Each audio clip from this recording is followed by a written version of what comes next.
Okay, we're live. Recording in progress. We're starting early. No, I usually forget until about 5 minutes into the meetings.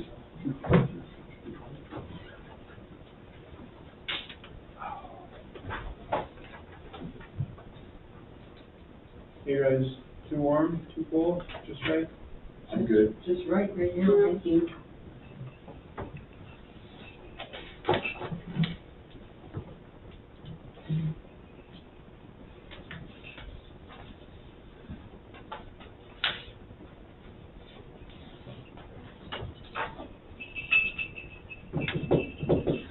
You're Julie. I have a bear bell on. Oh, Seeing We, that bear, that was enough. we have A one, block away. Where yeah, did you, right below our Up house. by my house. where were you, Sue? I was at home Where? at Sunset Hills. He was up in the carport, and I thought, how strange at 11 o'clock. Is it a young bear? It was big and hairy and standing up. And I'm thinking, what's he doing? And then I went, wait, he's awfully hairy. Oh, it's the bear. Was that in the morning or the evening? 11:10 at night. Wow. Yeah, that's enough to say. And the dog, alert and silent. And my dog likes to bark. And it was like, why is she not barking? Mhm. And I'm looking, oh my gosh, I'm going inside now with Yeah. you. So So apparently this a is brown my Yellowstone again. bear bell. Oh, the woman was killed in Yellowstone by a bear. And Yeah, now they're looking for the bear. yep, they had closed that part of the You park. know, and what are they gonna do to the poor bear? Tracy McDonald says he has a 3-year-old cinnamon bear living in his gulch behind his house. It just showed up a couple times. Yeah, I think about, Yeah. But he says he Down That was the the street. That's why he- baby one. ignores it. Gosh. I don't know Two if different it's ones. terrible. Yeah, I'm I've wondering been hearing about, there's Yeah, we black can, bears and that and makes cinnamon sense bears. now. Where do So- they live? Cinnamon bear is just a young So one. they're on Yeah. Moana, but just a little bit, June you know, they're like Where's two Terrace? gallons. It's Oh, kind of sure, that way. back in the, Yes. Yeah. Yeah, So it I makes guess sense one now. is If you big. get All right, going here we from go. there and crossing Call the meeting to order, please rise for the and pledge we'll of get allegiance. to it. Of the United States of America, and to the republic for which it stands, one nation, under God, indivisible, with liberty and justice for all.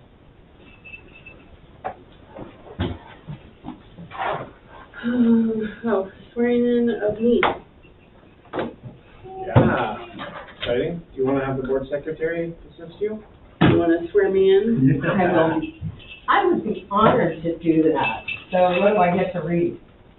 I read. She has it. Well, don't I tell you to recite after me? We don't have to do that. Oh. Oh, it's kind of warm. Okay, I'll go You can over, make make sure sure you use all the, You you can follow along. You go ahead. Okay. I, Catherine Parker, do solemnly swear that I will support the Constitution of the United States of America, the Constitution and laws of the State of Oregon, and the Sunset Empire Park and Recreation District. That I will faithfully and honorably conduct myself in the office of the Board of Director position to which I have been elected to the best of my ability. Yay, thank you. Signed. Good job. Thank you. So do we have to do Kyle Good next? job. Yeah. We would need to, yeah. Yeah, we'll get him next month. Board business, election of board officers, president, vice president, and secretary. I'm open to suggestions. Well, You know they're not here. I know. What would you like to do, Catherine? I've been very happy with the officers we have, but, you know, I'm not gonna nominate myself for anything. What would you like me to nominate you I've done for? all that already, a couple of times. Maybe I should nominate, Sue to be, board chair, I'm not sure. But, you know, I'm happy with the officers we have, but just interested in rotation and offering the leadership to other members. I will nominate Sue Coddington to be chair. Do you want to be chair? I was tasked with, are you gonna stay board secretary? So hold on, so how Okay, about, that's fine. So this is a bit of a surprise, and Although, I'm kind of really happy where I am. okay, But, I mean, I think Catherine has done a really amazing job. Do you want to keep it? yeah. I'm fine. I mean, yeah. Mr. West would make a very good president too. But, you know, I believe in rotating the chair, you know, when there's opportunity, and this is that time of year when we discuss that sort of thing, but, you know, Kyle, you know, hasn't been with us very long either, maybe, I don't know, if Catherine's happy with it, I'm also fine with tabling this until everybody is present. yeah. Why don't we That's just a really table it? good idea. Why don't we just table it until next meeting? Can we do that? Will Celeste be here potentially? I think Celeste and Kyle should, yeah. I mean, the only reason Celeste isn't here is because she was not feeling well today, and Kyle had a meeting, so. Kyle is dealing with a swim event with his grandpa. Yeah, he's in Texas, isn't he? Yeah, for a tot. I imagine it is. So why don't we table that until everybody is present to have Okay. a discussion? Thank you, Okay. Mike, that's nice of you. Looks like they set up lanes down the Rio Grandes, maybe they're, All right, the declaration of potential conflict of interest. Sue? None. Mike? I don't believe I have any. None for myself. My favorite part. Recognition of SEPRD Employee of the Month for July, Ms. Jennifer Soprano. Jennifer has worked for the district for 10.5 years. She is a patron relations specialist and a fitness instructor. Patrons love her friendly personality and customer service skills. Jennifer is a certified aquatic and land arthritis exercise, Tai Chi for better balance, and walk with ease instructor. She is exceptionally good at modifying exercises to help prevent pain and injury from those with arthritis and other chronic pain conditions. She teaches Fit and Fab 50 Plus, sweat, squat, circuit, body ball, chair arthritis, and Tai Chi. Jennifer recently stepped up to help cover a staff shortage in the fitness department. She worked hard to get certified in aquatic fitness and the Walk with Ease program, and took over the morning aqua core class and co-teaches afternoon Walk with Ease Arthritis Foundation program. Her flexibility, reliability, and eagerness to serve our patrons is what makes Jennifer Soprano a valuable employee. And personally, she's always a delight whenever we walk in. She has a smile, and we're so lucky to have you. So thank you. Congratulations. We have a fabulous certificate for you. Thank you. Thank you, Jennifer. Thank you, Jennifer. I'm I'm And gonna you go are- back and close the pool. Yeah, you're not required to stay. Good thing. All right, public comment. Yes. All right. Marty Weiss, Seaside. There's a couple of things I'd like to address. The first is, Carolyn's swim lessons in the morning. Many of us who swim laps in the morning find it interferes with the availability of the lanes. Besides the fact that she takes the handicap lane, which is not available for a couple of hours. And I believe that must be a violation of the ADA somewhere. I must say that there has to be some availability, and there isn't. But mostly, really, it interferes with our lap swimming because the pool, the morning class on Mondays and Wednesdays from 8 to 9 takes 3 lanes. She takes the end lane, and there are only 2 lanes left for lap swimming.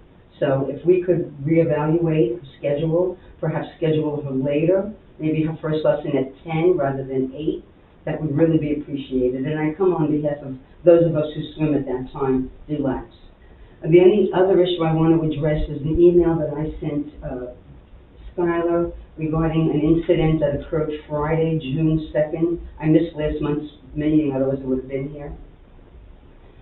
I emailed Skylar about Ashley Wolf and the fact that she had visitors on her shift from 9 to 9:30. The whole half hour she was on deck.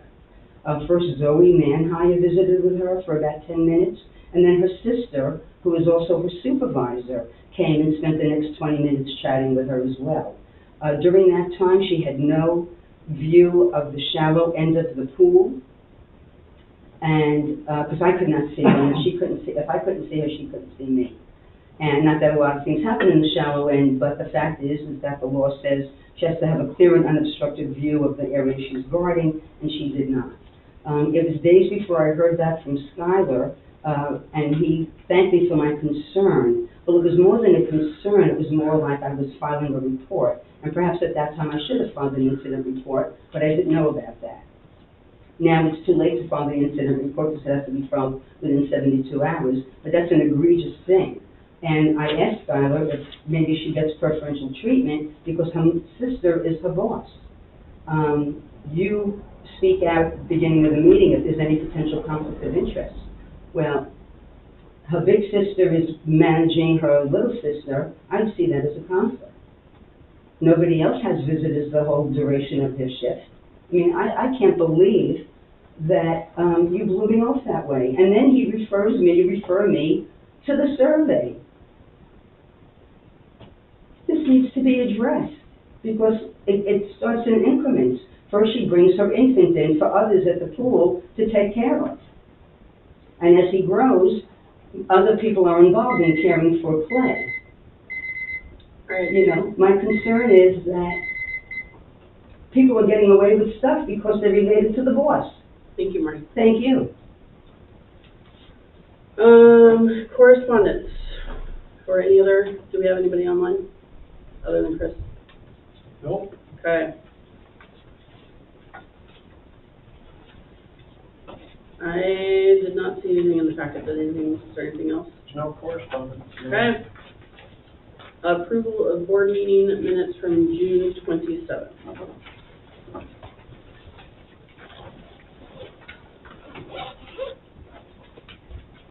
I didn't find any errors.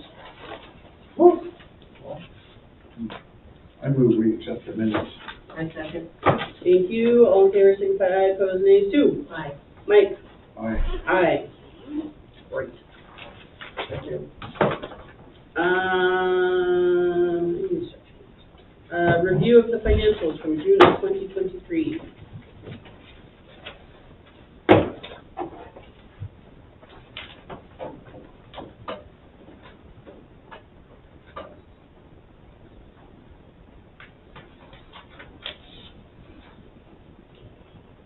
Any questions?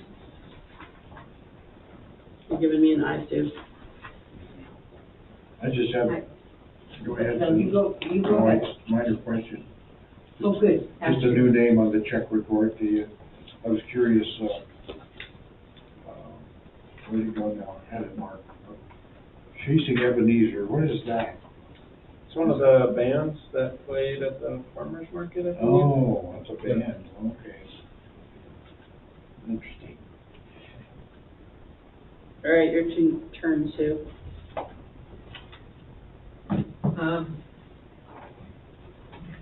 All right. So I wound up asking a lot of my questions earlier. So let me pick one. So,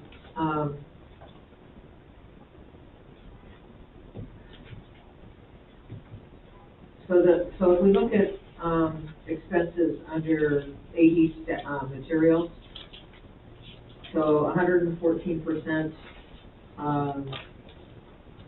Can you just give me some information about that, please? About why Do you see we're, it? yeah, I do. Why we're over budget. Well, I could theorize right now, but I think the better response to your question is for Chris and I to chat about it and see where exactly we came in over in that area. I know we had more things coming in as far as grants and stuff, and had to expend some of those, and some of those came out through administration, materials, supplies, and services, but I am not sure if I could say exactly why that one is over. However, I will say, if you look at the AD expenses overall, we're well under budget, which is the category that we're striving to be under or at budget. Chris, Darren, do you have any insight off the top of your head why that one was maybe over? I know we came over in some committee expenses. Part of it ended up staff being some of the recognition. cloche stuff, not for the master, but for the, part that we were supposed to be reimbursed for, the school district. Yeah. Because initially we weren't going to have to do it that way, and with that softball part, It was kind of a last second thing. Yeah. Without that, we would have been under. But that came out of administration? Yeah, because it technically wasn't really a Broadway field expense as much because it was something through another group. It was a little bit of a different one because we're not technically paying for the actual part of Broadway field. We're paying kind of the admin part of what they're doing to get reimbursed for that part. It was a little bit of a different scenario than our typical Broadway field fund. Yeah. And I do note that, we are under, with the being 93.67, 94% in my book. And it is end of the year. Yeah, and overall, I mean, if you look at the very bottom, it's 84.74% for total good. expenses. You did good. And that's at the end of the year. Yeah. And then I appreciate plus that. Thank you. and then take a look at the total revenues too, that's 106%, so we ended up coming in over and spending more. Great, thank you. I think we're still sort of figuring out post-COVID and building programming, and I think that's pretty good. And I think when you say we probably had a record number for people renting too, for Yeah. building rentals Yeah, and. we're back to pre-COVID, pretty close to pre-COVID rental, levels. So, Awesome. All right, what else you got? Sue?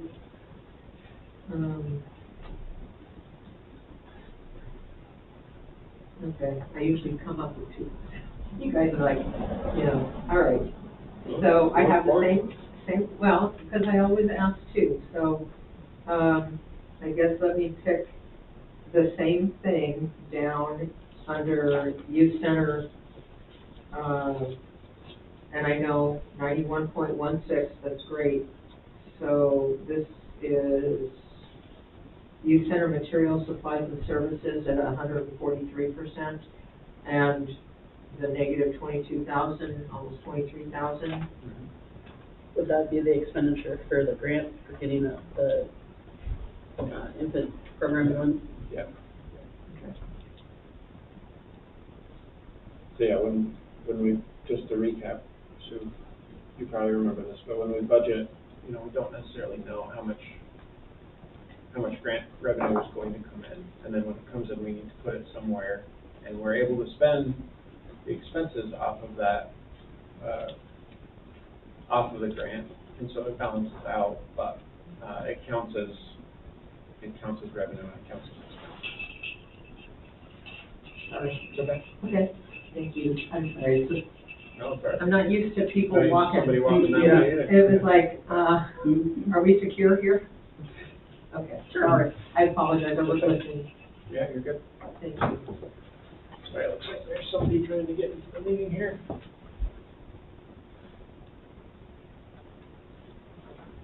So those are my questions, my two questions. Okay. We have Kyle. Yay, Kyle. He said he Hey, would try, so do we swear him in now, or do we wait till next month? We just swear. Hi, Kyle. Hi, Kyle. Hi, colleagues. You ready to get I'm sworn? here, sorry, I apologize for being late. Okay. We are currently on reviewing the financials from June of 2023. Do you have any questions you want to throw out there? None. Okay, Do we get to swear him in? we'll do that after. Okay. Let's finish this one. Okay. So do we have a motion to approve? I'll offer that motion. All right, you state the whole thing. I move that we accept the financial report, submitted today, Tuesday the 25th. Perfect. And I second it. Thank you. All in favor signify aye, opposed nay. Kyle? Hi. Sue? Aye. Mike? Aye. Aye. Motion carries. Okay, Kyle, we're gonna swear you in. Do you wanna swear? Do you have your, You have your sheet, Kyle? It's in the packet? I do not have it with me. Okay. repeat after I Skylar? can pull it up on my phone. Yeah, you can, or if you want to repeat after me, that's fine too. Okay, I'll repeat after you. Okay. I, Kyle Gorman, I, Kyle Gorman, do solemnly swear do solemnly swear that I will support the Constitution of the United States of America, that I will support the Constitution of the United States of America, the Constitution and laws of the State of Oregon, the Constitution and laws of the State of Oregon, and the Sunset Empire Park and Recreation District, and the Sunset Empire Park and Recreation District, and that I will faithfully and honorably I'm sorry, you were garbled a little bit there. and that I A will little wet. that I will faithfully and honorably That I will faithfully and honorably, conduct myself in the office of the Board of Director position that I will conduct myself in the office of the Board of Director position, to which I have been elected to which I have been elected, to the best of my ability. to the best of my ability. Perfect. Yay, welcome to the Thank team. you. Officially. When you get back, you get to sign the PNC certificate. Oh, swell. By the way, we decided that you're president. Just kidding. We tabled that discussion until everybody could be in the same room. Oh, my goodness. Yeah, I hope we have a reload on that. I think we knocked him over. You guys have clearly lost your collective head. That was worth it. That was, sorry, Kyle. I can't wait to watch that back. Good thing we recorded the meeting, Kyle. So, as president, what's your next? Okay. I think he's looking for a turn now. All right, moving right along.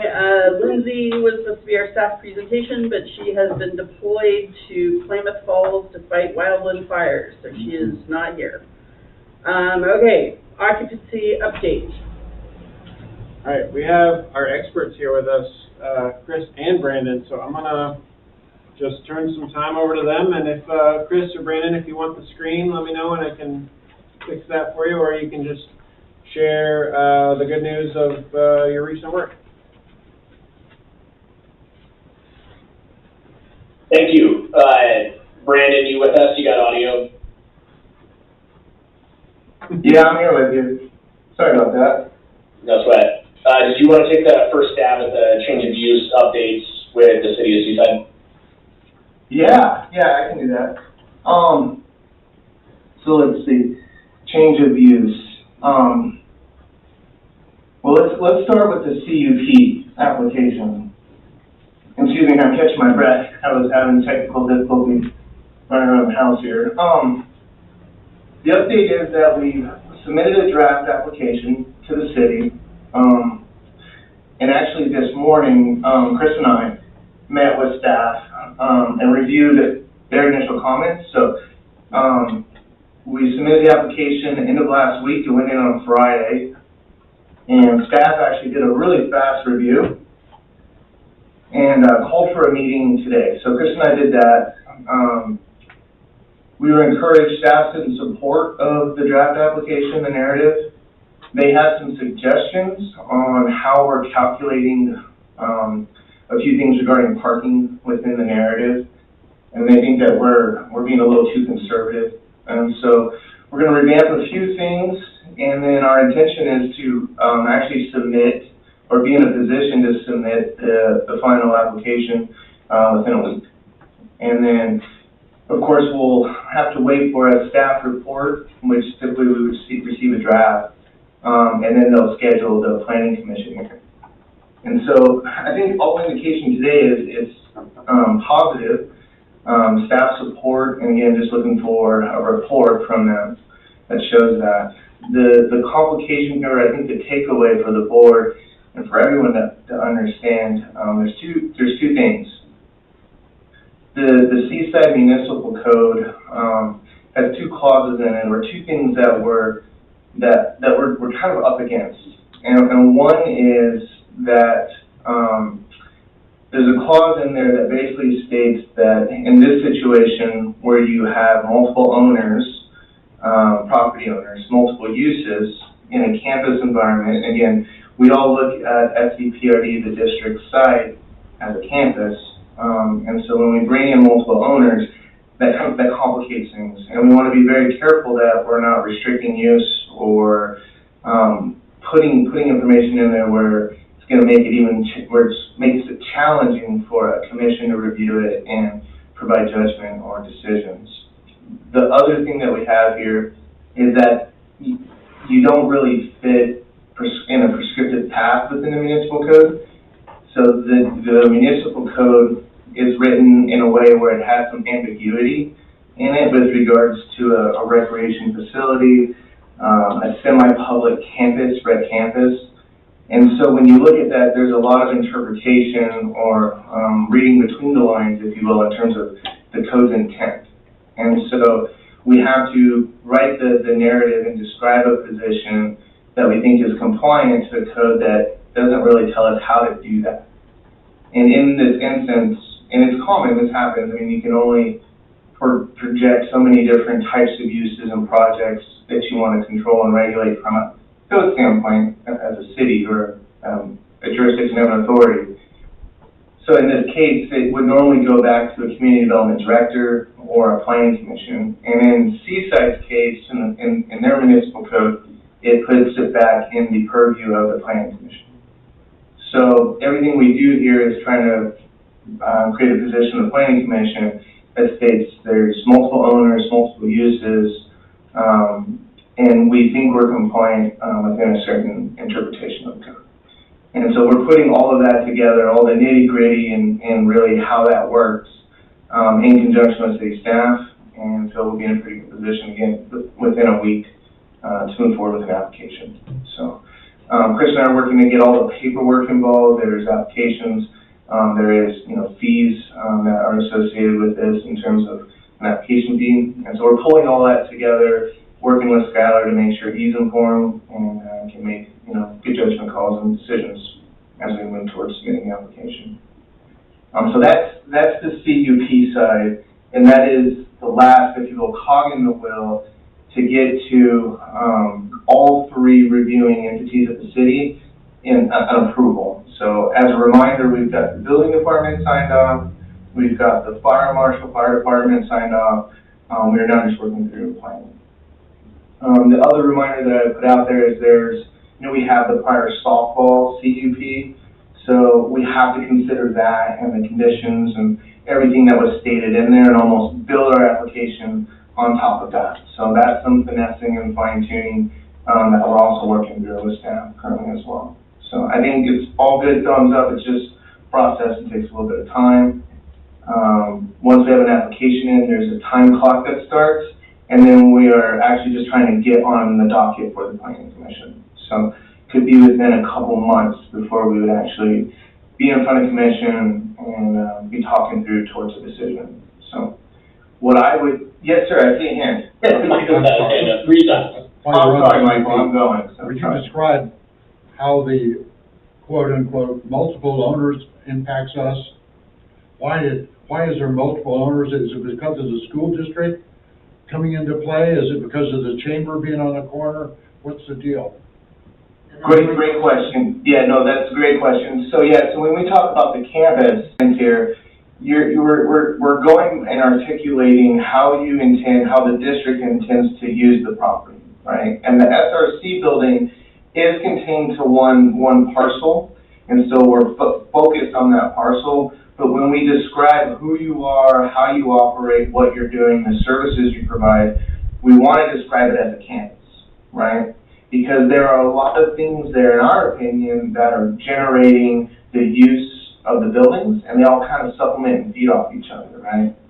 So if you have things going on in the full building, fitness related, that ultimately want to be able to do in the SRC building, right? So we look at it as a campus, so we have to at least make sure the commission, when they're trying to make a decision and evaluate the request or the ask, we want them to be as informed and well-informed as we can.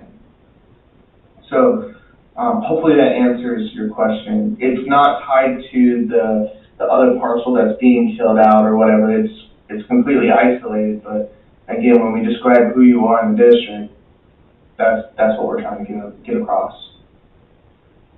Thank you. Did that help? Mike, okay. But aren't I think we, maybe a good segue there is the draft CUP application is in your board packet.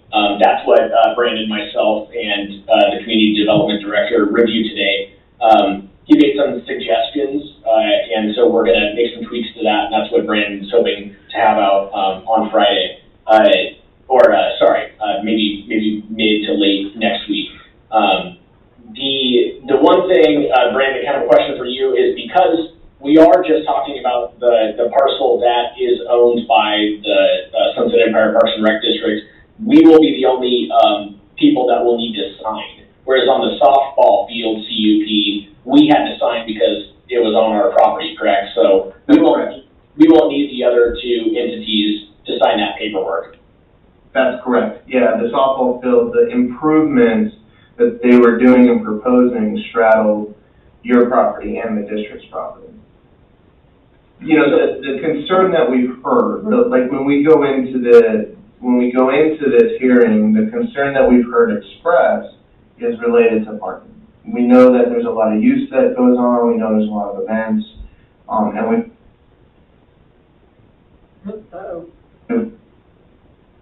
We lose internet. Everybody's frozen. It's frozen up. He's still talking on the Zoom. On your laptop, I can see him moving.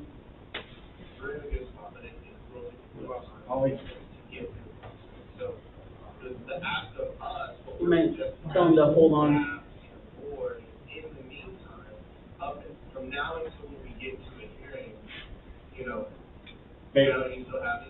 Yeah, we have you. Sorry, we lost our poly, like our fancy system. Yeah, but we're resetting it or turning it back on now. So sorry. Give us just a sec. It'll take about 3 minutes.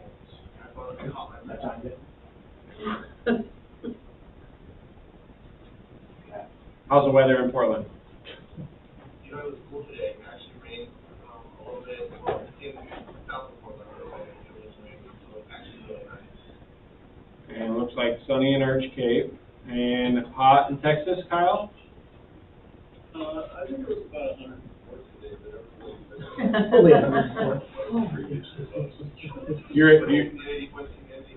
you know, I'm waiting for August 8th to have a record broken, please, because it's still my wedding day, 107 in Portland. Please get rid of that. Are you in Austin? I'd like not to be reminded. It was a beautiful day. Once upon a time. But you flew into Houston? You just wanted to go to like the, one of the hottest parts of America for funsies? Because, the What's first that thing I drive always like? do, It's gotta be I check to 2 or see 3 if hours. my ankles are equal length. Yeah. Because I can be 2 inches off. I've done that. And I mean, I have exercises to put me. What, Jeff? Yes. That's the arthritis. The first time my back went out so bad, it took about 6 months to get better.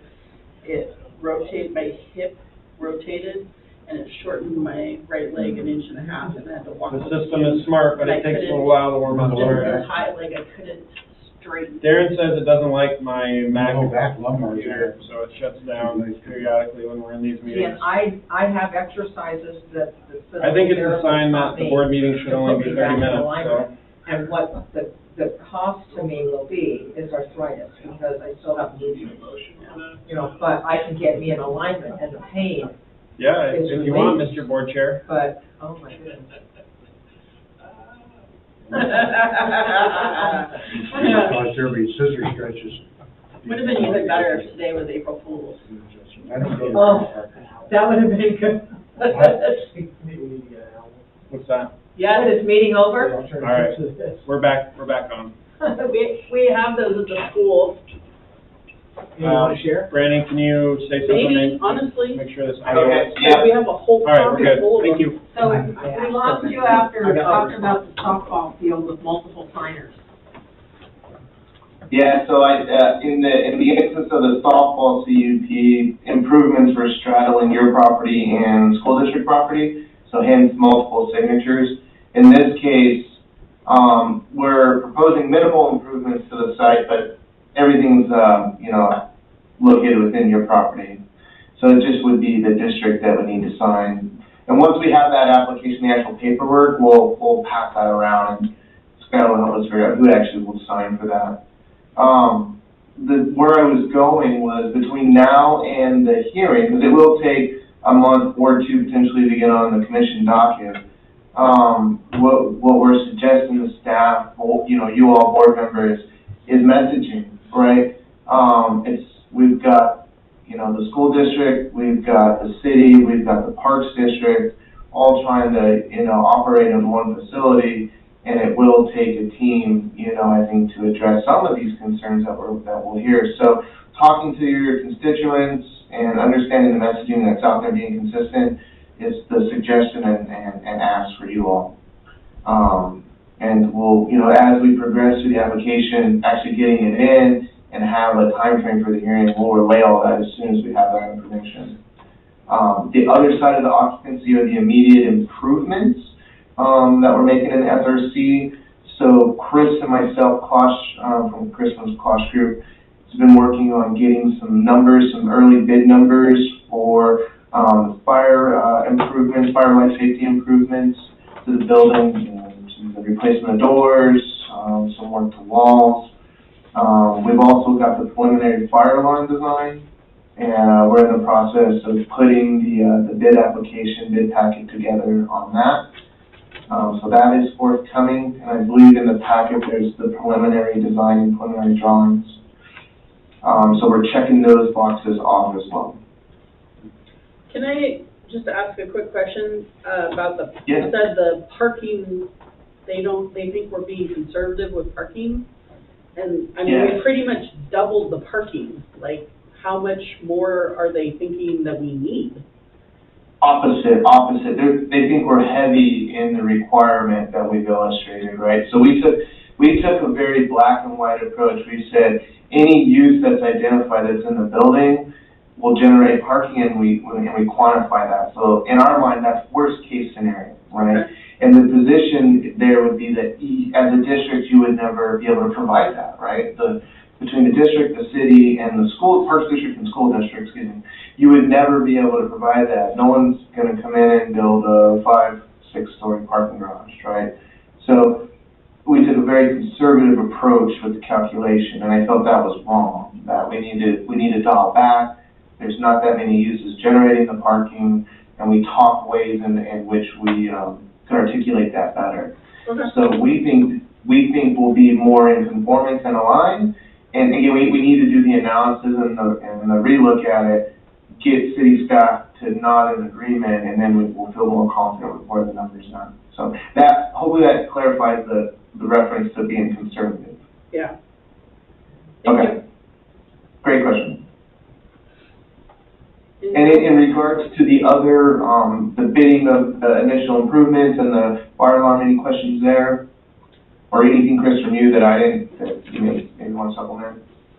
Yeah, we have budgetary pricing right now to do the firewall separation work. A lot of the work that's shown there that's been discussed with the building department. So I'm finishing compiling those numbers, and we'll share with Skylar. And then Skylar will probably share at the next board meeting. In terms of the fire alarm, completed a draft RFP that we will get blessed and then put out and have issued to attract fire alarm contractors to perform the scope of work that's been designed thus far by Interface. So that is out there as well. Skylar hinted that there may be some board participation in that, so we're welcome for that. So we'll get a little bit more clarification on what we should do there, and we will tune in that timeline to get a fire alarm contractor on board, because I think out of all of the fire life safety items that came up, that's one of the more important ones that's deficient that we can solve now. The fire suppression, I actually walked with a fire suppression contractor today through the entire SRC and counted every single sprinkler head that needs to be converted potentially from the standard response to the quick response, in addition to some of the other things identified in the fire life safety report, including coverage of the wood structure drop-off canopy that gets into the daycare preschool area. So I'll get some budgetary pricing on that so we can start to plan ahead. Those are the more specific updates on the other change of use items. I just had a question. Are you have a question, Sam?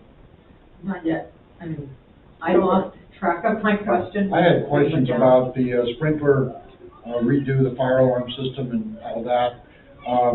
Your bid package, I assume you will have a written scope of work to accompany the plans, the engineered design, so that the existing and the new will be clearly stated. And will the bid package include phasing or prioritization of certain areas of work?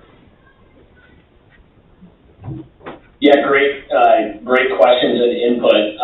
Yes, the fire alarm design will be included in the RFP, so that each of the fire alarm contractors will be able to bid the same scope of work. And we're finalizing with Interface, making sure that they have a complete bid package to make sure that the scope is defined properly. And as far as phasing, we've included some language in there right now that makes the assumption that a lot of the work can occur during normal working hours, Monday through Friday, and to provide in their RFP response, if there is activities that need to occur outside of standard hours in the occupied facility, that they need to identify those activities and make us aware of them so that we can properly plan for those, put it together in a phasing schedule, if you will. So we're asking for those as part of the RFP response. I know down the road, I have a question relative to a future remodeling of our locker rooms.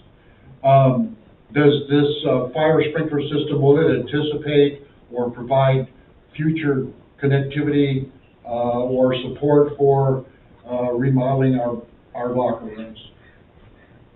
Great question. Yeah, no. Yes and no. So the new fire alarm that's going in, as you're probably aware, is a wholesale new system, right? The initial designs that we've seen for the locker room, the definition of where those locker room spaces aren't really changing. So the alarm will be adaptable to any work that's being done there. And the people that are driving those changes and doing that work would carry the burden to modify those systems in those spaces. Hopefully that makes that clear. Okay. And with regards even to the sprinkler system, I feel the same way. It's an isolated modification to an existing system. A lot of the main walls and boundaries are staying put, so it should be isolated and minimal. And again, I think that cost is beared by somebody else. But that's all beyond me. What I was going to add though to your initial question was we have the original, in terms of the bid package, I believe, Chris, correct me if I'm wrong, we're going to include also the narrative, the analysis that Interface did on the existing system that was requested by the building department, fire marshal, and that all describes the improvements in detail, the intent and the approach. So I think we'll be pretty clear in terms of scope of work and covered there. And then phasing, the note that I was going to add is that since it is a wholesale and it impacts, the entire building, the most efficient way to do it is, all at once and get it in and get it done.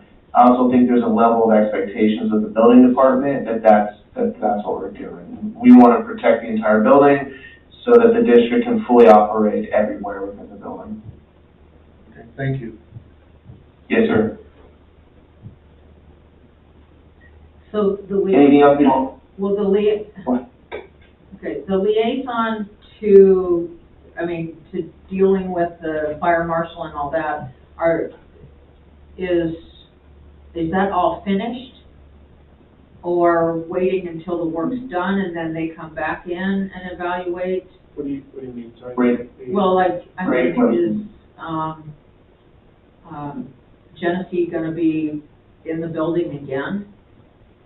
or when it's done. Certainly. Yeah, we'll have ongoing inspections during construction, and then there'll be a final sign-off, a final inspection where they come in and actually give a certificate of occupancy. So a long process, so multiple visits, and yeah, they'll be in and out, and it's good, right? I mean, the intent here is that they're aware of what we're doing, we're aware of the system, they know how it operates, and they can get to the controls in the event that they need to. So they want to be aware, and I think there's a level of comfort right now with everybody knowing we have a plan. We've got, the professionals in place that design these systems and that are going to install them. So I think that's all normal, and that's great. There would be no concern. So what I was trying to say is that I'm available because of my connection to CERT, which is the Community Emergency Response Team. I've been involved with all those gentlemen at the fire department and ladies, and I would be glad to help out. I also nominate Kyle with his fire department background. That's what you get when you're not around, Kyle. I'm buoyed with hope and enthusiasm.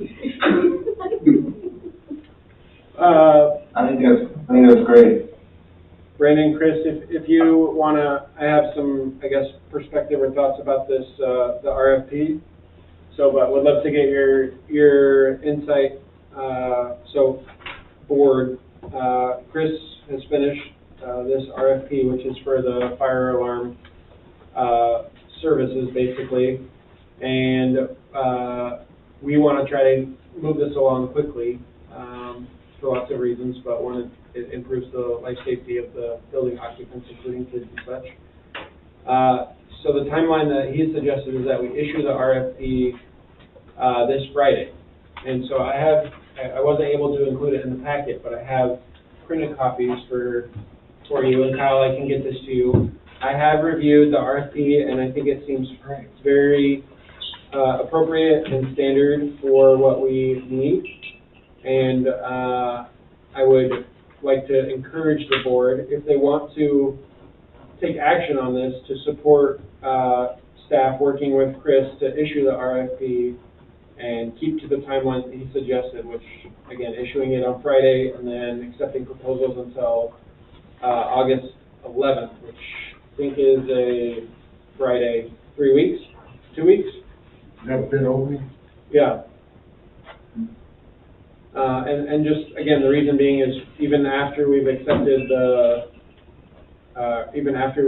proposals, we'll still need to rate the proposals and do that whole process, and that can take a little while. So, and there's obviously a financial commitment as well that accompanies this, but we're prepared to do that, and we're preparing, what we need to have ready behind the scenes to make that happen.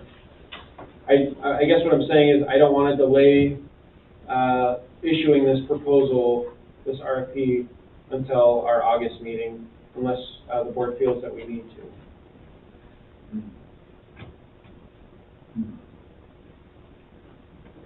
I don't see anything wrong with the timeline. No, I like the timeline. Out of curiosity. Yeah, go ahead. Just a question. I just want to make sure we get enough bidders. So you think if we go out Friday, we'll have an appropriate number of responses to the RFP? It's a great question. I'm gonna lean heavily on Brandon and Chris. I think they have appropriate contacts in this area.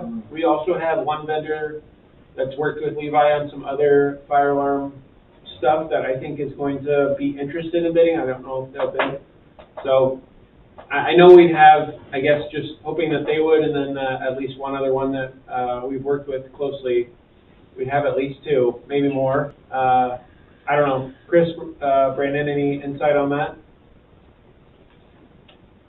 Yeah, honestly, I would feel a little bit more comfortable with having more than the 2 weeks. And I was about to chime in there that, this is the framework of the RFP that we want out there. And if at all possible, if we can have maybe a tad bit of modification to that timeline to maybe, I think we have like a full week baked in for our review. I think we can accelerate that and allow more time for responses and to make sure that there's that non-mandatory walkthrough. That was what I was going to add on before you were kind of asking for approval, is if there's also going to be a little bit of leniency in getting it done. I think the overall goal would be to have multiple bidders and have somebody recommended for your next board meeting. Brandon, do you have any thoughts there? Yeah, I would agree. We have been talking to different contractors and groups, so there is some awareness that this is coming out. It is, obviously specialized with fire alarm, so it could go a couple different ways. But I agree with Chris, some just an understanding of the framework, here's the steps, and a little bit of leniency and being able to be flexible in the schedule, I think works. All knowing that we're trying to get this done as soon as possible. Obviously that's what we've committed, but yeah, I think Chris, you're right. Timeframe's relatively right, but an extra week will probably be, a contractor will probably ask, right? We'll probably get that question, can we get some more time? And I think if the board's willing to say, yeah, of course, then I think then we move forward with something like that. So if we move it to the 18th, which is a Friday, our board meeting's the 22nd. Is that enough time? I think so. Yeah, that would give us Monday and Tuesday to review. And then we can bring a recommendation to the board at the meeting. Are there bid interviews? Do you review the bid? I removed the interview portion. For a scope of this nature, just being a single trade, we will basically take a look at the past experience of the company and have confidence in the last number of projects that they've done, not exactly bring in a team, which would be a little bit more, which would make a lot more sense for like consultants, or if you're bringing on like a general contractor. So I've foregone the interview, but if somebody felt a compelling case to have the interviews, we can do that as well. It's just another thing that would need to be coordinated into this overall time frame. Yeah, and sometimes, an interview could be discouraging too, right? Because it's a lot of work, right? Putting the bid for them together can take some time as well. I think you could even maybe ask if we haven't already, Chris, references in addition to, how many of these have you done, and a qualifications-based reference, and then obviously the dollar amount below that is going to be something considered. Yes, all those are in there as far as criteria. Does a contractor like this, are they going to have a performance bond? Oh, 1 second, Kyle. Mike's asking a question. Go ahead, Mike. Okay. Go ahead and say it again. Are the bidders required for a performance bond to ensure satisfactory completion? I don't have any specific language in there right now, so we can make sure and include that if that is something that's important for the district. Make sure that the job is finished and completed in a timely way, and that will be paid. I'm sure they'll want to get paid, but are we going to pay on substantial completion, or are we going to pay on approved, signed off, and the city buys it completion? And will there possibly be a punch list? So typically with a scope of this nature, I would expect to see progress payments be made. So, say it's a 3-month process or something. So, month 1, they complete, they have their parts and smarts and installed 25%. They would produce a payment application asking for an equivalent percentage to be released. We would hold retainage of potentially 5%. On top of that, as an incentive to complete the job, as you were mentioning, and that's how it would get invoiced, if you will, from the fire alarm contractor. Upon substantial completion, they will have to have a final inspection, and it will need to be signed off before we'll accept their final payment application, and then they will need to turn in their documents, their warranties, as-built, and operations and maintenance manuals before we'll release the retention. Okay, sounds like you're going to be pretty tight with them. That's good. We're not going to let them walk away. Yeah, that's good. They're part of the team. They're part of, they're in the club at that Yeah, they understand this. Well, the retention's an important part of it, you know. A lot of times these contractors will make their money and they actually never finish, they've already made their profit, they walk away with a bunch of loose ends, so of course, this is a public thing, and we'd like to toe the line with really good policy on public contracting. And I've also asked for a 1-year warranty on their labor and materials as well, to make sure that they've included that as well. So if there are any warranty items that come up in the first 12 months, they're handled by that subcontractor free of charge. Okay. Do we need a motion to? Yes, Well, please. can I ask a really basic question that goes backwards? And Kyle, did you have a question before that didn't get answered? I had one question, but do you want to go ahead first, Sue, or do you want me to go? Oh, no, because mine goes backwards. My question goes backwards. Okay. Mine is basically fairly simple.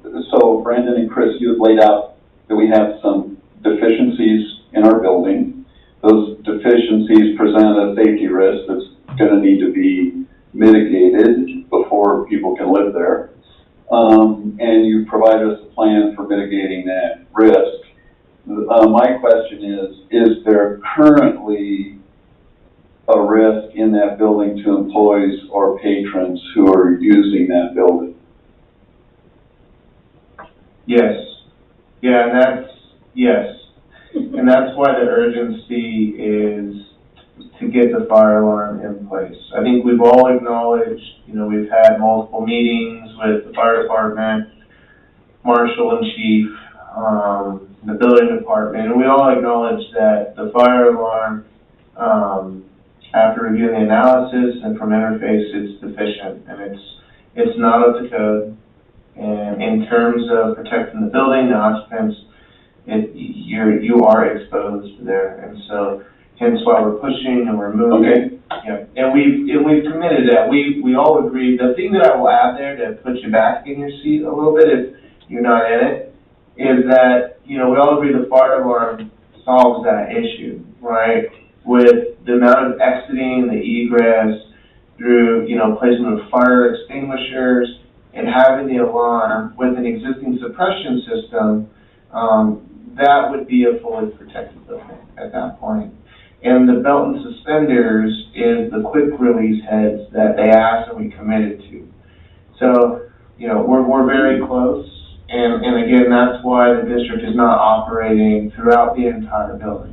Compromise. Right. Well, my point was, I just needed an answer to the question because that tells me that we need to move forward relatively quickly on this process if there's an exposure. If you don't, you may put yourself or the district in a position where the city comes in and says you need to cease what you're doing in it currently. And we don't want that, And what we don't want is for somebody to get hurt. Well, that goes unspoken. Yeah. Based on the fire life safety report, I think the thing that, again, to use Brandon's word, should put you back in your seat is, luckily that building is fully sprinkled. It's got standard release heads in it, which are code compliant from the time that they were installed. So, if there is a fire in there, at least you're going to have the suppression. Yeah. Just a notification now that needs to happen. But yeah, based on your Chris and Brandon, almost without exception, everybody in that building will be awake at all times. So, that's not the type of building that people really die in. I'd be more worried if people were sleeping there. But I think if we have identified an exposure, then, and you put the bid together, I think we just, in my mind, the board just authorize you to proceed at the pace you think is appropriate to get bids in and move forward. Sounds like a motion to me. Just one last question that came to mind. Oh, wait, we have more questions. One more question. Do you believe that any of this work on the fire protection system, do you think any of the workers will encounter asbestos that will have to be dealt with? I believe the due diligence that the purchase had a hazardous material assessment. Correct me if I'm wrong there, Chris and Skylar, and it was fairly minimal. And so we don't really anticipate you having any exposure there. Now, when you go to do more substantial improvements down the line, we would have to look at and handle it in another way. That might be something where we just follow up through Skylar and make sure we're giving you the right information. I don't have it right in front of me, but I believe that is the case. Yeah. Okay. And my biggest question would be about the locker rooms Yeah. downstairs. Yeah. I appreciate your work. I'm glad to see it moving along, and hopefully we'll be on top of it real soon. Yeah, thank you. Yeah, we're glad to be on board, so it's a good project. So can I ask about this map? Can you see it? Yes. Can you Yeah. please explain, I know what the legend says, but it doesn't tell me anything. So what's A3 and B and E? So if we took a couple steps back and I reminded you, occupancy change, what we did was we went in and did an analysis and said, hey, these spaces, you intend or currently use them in this way. So the A3, the E, the B are the use that is in that area of the building. So A3 references an assembly. So that basically tells the building department you're gonna assemble people in that space. And so that drives how many occupants can fit there. So yeah, assembly, business, and education is what those mean. So it says classroom A3, business is B, preschool is E. Right, I see It's that, but the legend doesn't make any sense to me, because it just repeats what A3 is. I mean, why is the gym A3? Assembly. The gym's Yeah. A3. Well, it's A3 down here, Yeah, so it's it's A3 here. Cafeteria for It's the all, assembly. it's all assembly. Areas where people will Okay, meet see, I didn't know that. in large groups. Okay, Yeah. so B is where, Yeah, because B is where the and so all asbestos of the colored spaces are either generating a person, like where someone would be, using the space, or they're not generating the space. So like if, for instance, we identify circulation typically isn't contributing. You have a different factor for the storage. So we identify that. And then there's others, which is kind of miscellaneous use, like the bleachers. You quantify occupants on the bleachers in a particular way. So we're tying it all back to what we described to the building department in terms of how you intend to use the building.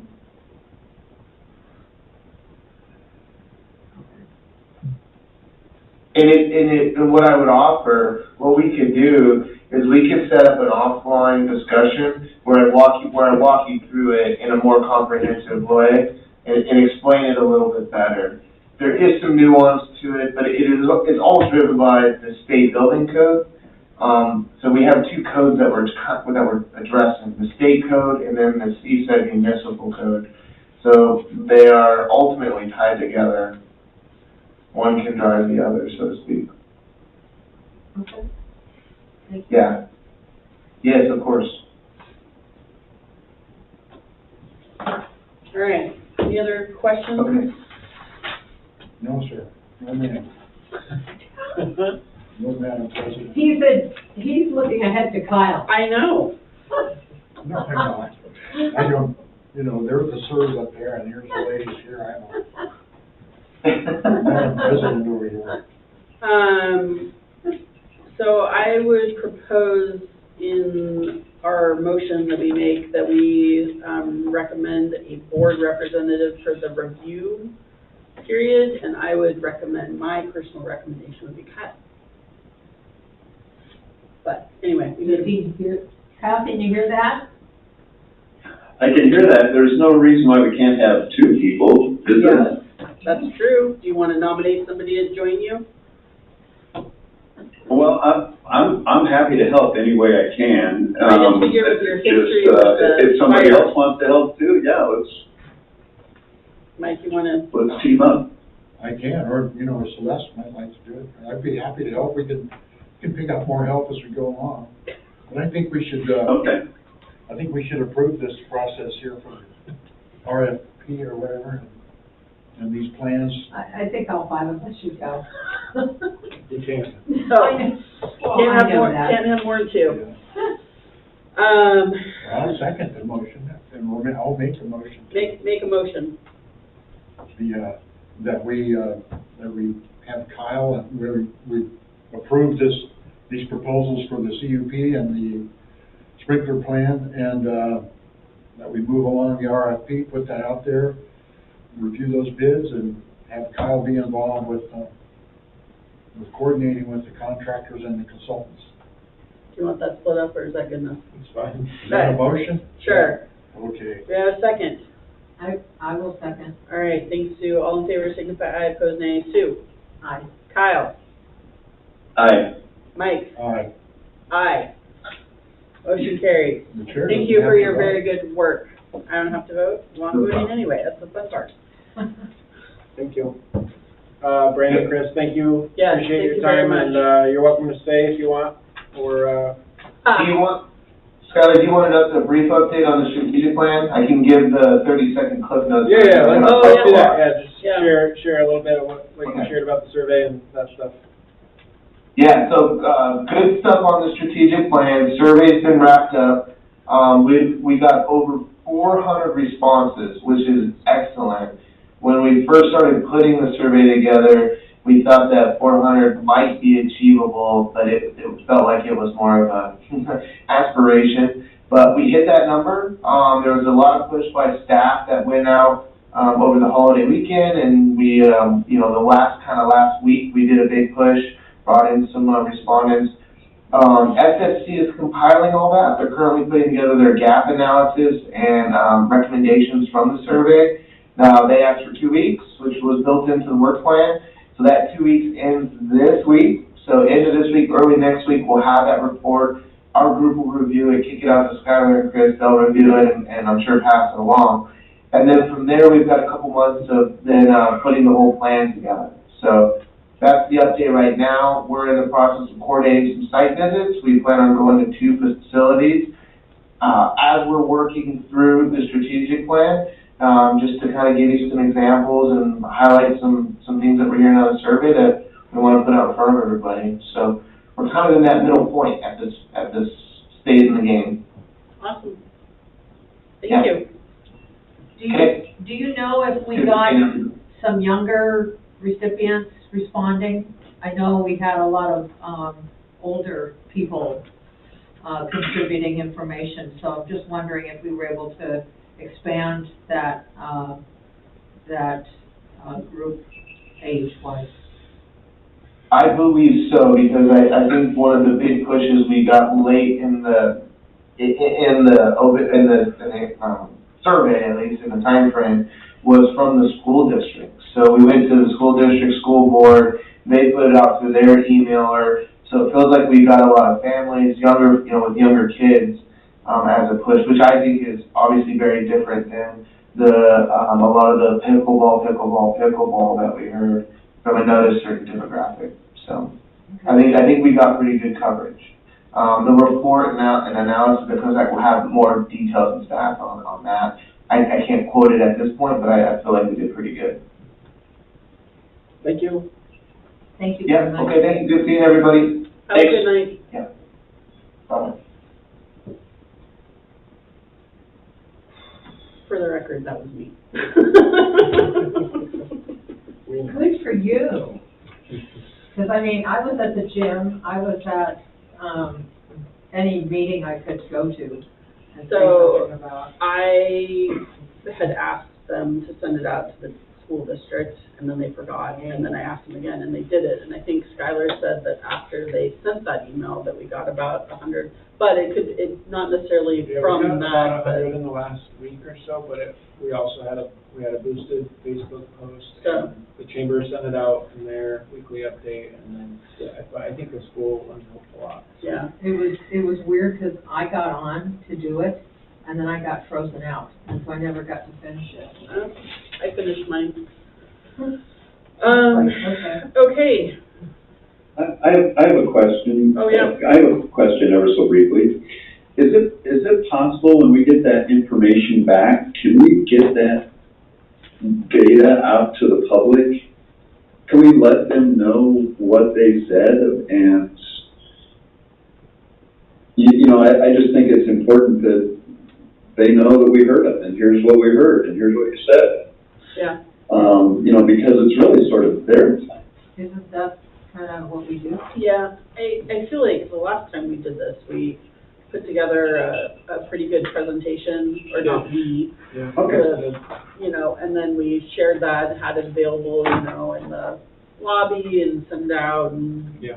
marketing and whatnot. And in fact, I think that is how I came to meet Skylar, isn't it? At one of those public events. But yeah, I think this is important, I think, to let the public know what they said about us. Yeah. That's all I'm going to say. That's how I met you, Kyle. Kyle, I think you missed Skylar's comment, divine intervention. And there you go. I know. Okay, we are back on Broadway Field update. Where are we at with the IGA? Yeah, so, the IGA is just about done. I haven't Okay. signed it yet, but I do have copies for everybody. I'm only gonna give these to you if you promise that we're not gonna go through here fine tooth comb, because you already gave me authority, and our lawyers reviewed it, school district lawyers reviewed it. Can I find the spelling errors? If you can find a spelling error, then we need to seek new counsel. But, it's very close. Darren helped me today with one of the maps that you'll see as an appendix. Again, it's not signed yet. We're still waiting, to make sure, but we're really close to having a new IGA in place. It's hard to know, yeah, what would be, change, is this the current draft, Yeah, but So there's this- what I said to the school district today, and I basically said, this looks good from our end. So I'm just kind of waiting for them to approve it, and once I hear back, then we'll sign. now the attorneys have reviewed this, Yep, all this, multiple times. so, Yeah. okay. Good job. Yeah, hallelujah. Nice. As part of the new IGA, it's been proposed by one of the parties' council that we need to dissolve the existing IGA. We're not prepared to do that today because So we still need one operating until. maybe, and we New also, IGA has to be, we also, one of the parties doesn't want to terminate the new IGA unless there's a couple other things that are sort of floating around, need to be ironed out between the parties. Okay. Yeah. Basically, the current IGA With the city. is with the city and school district, and that includes spaces, pieces of property that aren't in the new IGA because the city is out. So, we're working with the city on an agreement or an MOU or a new IGA that references and includes portions of the property that the district is managing or will be the leasee in the future. And those could include spaces such as the basketball court, what the playground area commonly referred to as daycare park, those types of areas. So those are spaces that are owned by the city, but the district has long maintained and managed, And that's not included in this. and that's Or not included part in of it. that. But there's a desire from the city to kind of have this all be taken care of and on the same timeline. we have an MOU with the city on the community gardens. Is that gonna be dissolved, or was there some fine print in that? Have you reviewed that? I have. Former document? From what Is there a from loophole what in I've there? gathered, MOUs don't have to be dissolved. They can die of Well, how does natural it go causes. away? We're just gonna relinquish, give it up? I think by signing the CUP and by moving the softball field project forward, we have relinquished. I mean, it hasn't happened yet, so Yeah. it still could, but whereas an IGA has a little more, legal binding, I guess I'll Yes, say. yeah. An MOU is less binding. So Yeah. that's kind of where that's at. As far as the construction update, I'm not sure who's watching, but I had really thought that by now the softball field relocation project would have started, but it hasn't. And to be honest, I don't exactly know or understand the delay. I can imagine the reasons, but I saw in the paper that in the Signal, there was a blurb that the new fields would not be completed until October the 3rd. But they haven't Is even what it was in the moved signal. the training. No, Is that the first step? Nothing has started. So Maybe this they is don't what have the permit. this is what I got from one of the folks that is on their project team. They're going through the standard public process to get a contractor onboarded. There's some legal timelines to follow. They're hopeful to get on the school board meeting for approvals in August, then get through bidding and such after that.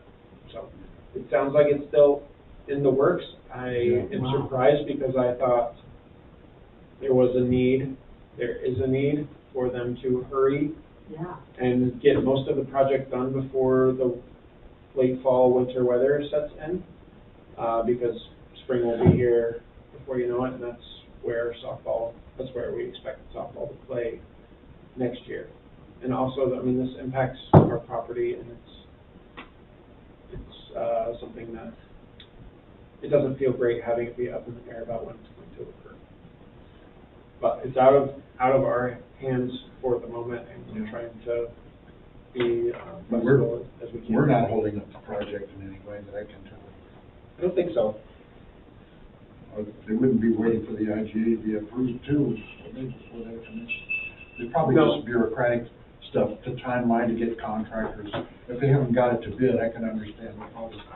Yeah, so I'll update the board as I get more information, but that's what I have for now. This may seem like a dumb question, but why is the contractor that's doing that part different than the one that did?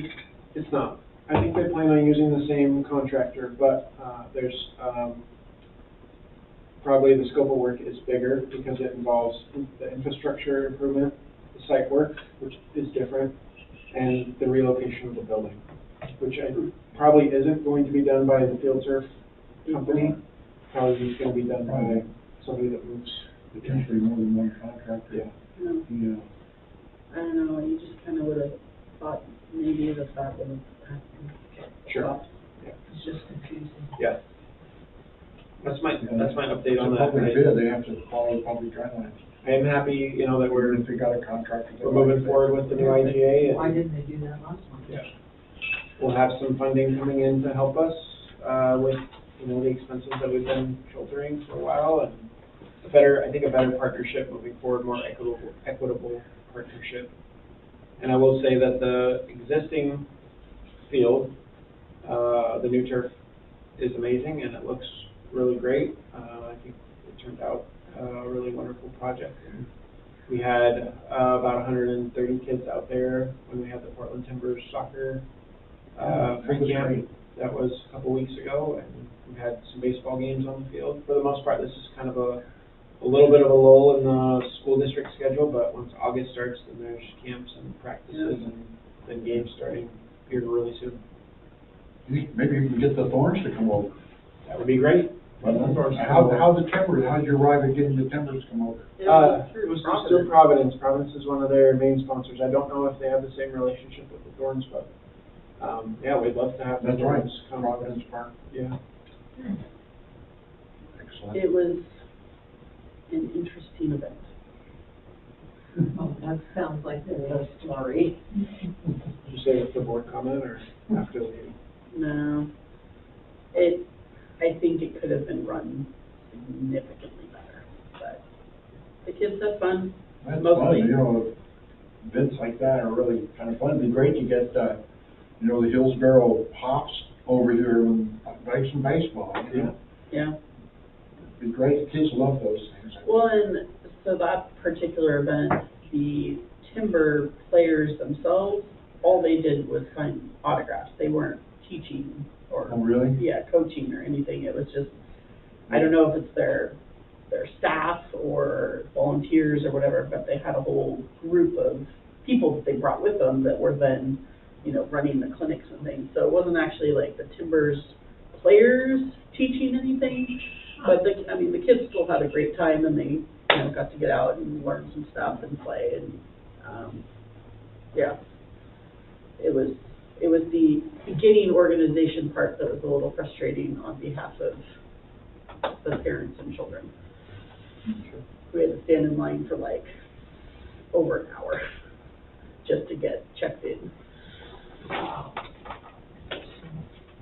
Anyway, it is cool though when we can have these, particularly because it was free opportunities for kids in our community. That's really to great. interact with, big names and, yeah. Okay, moving on. Patron incident report,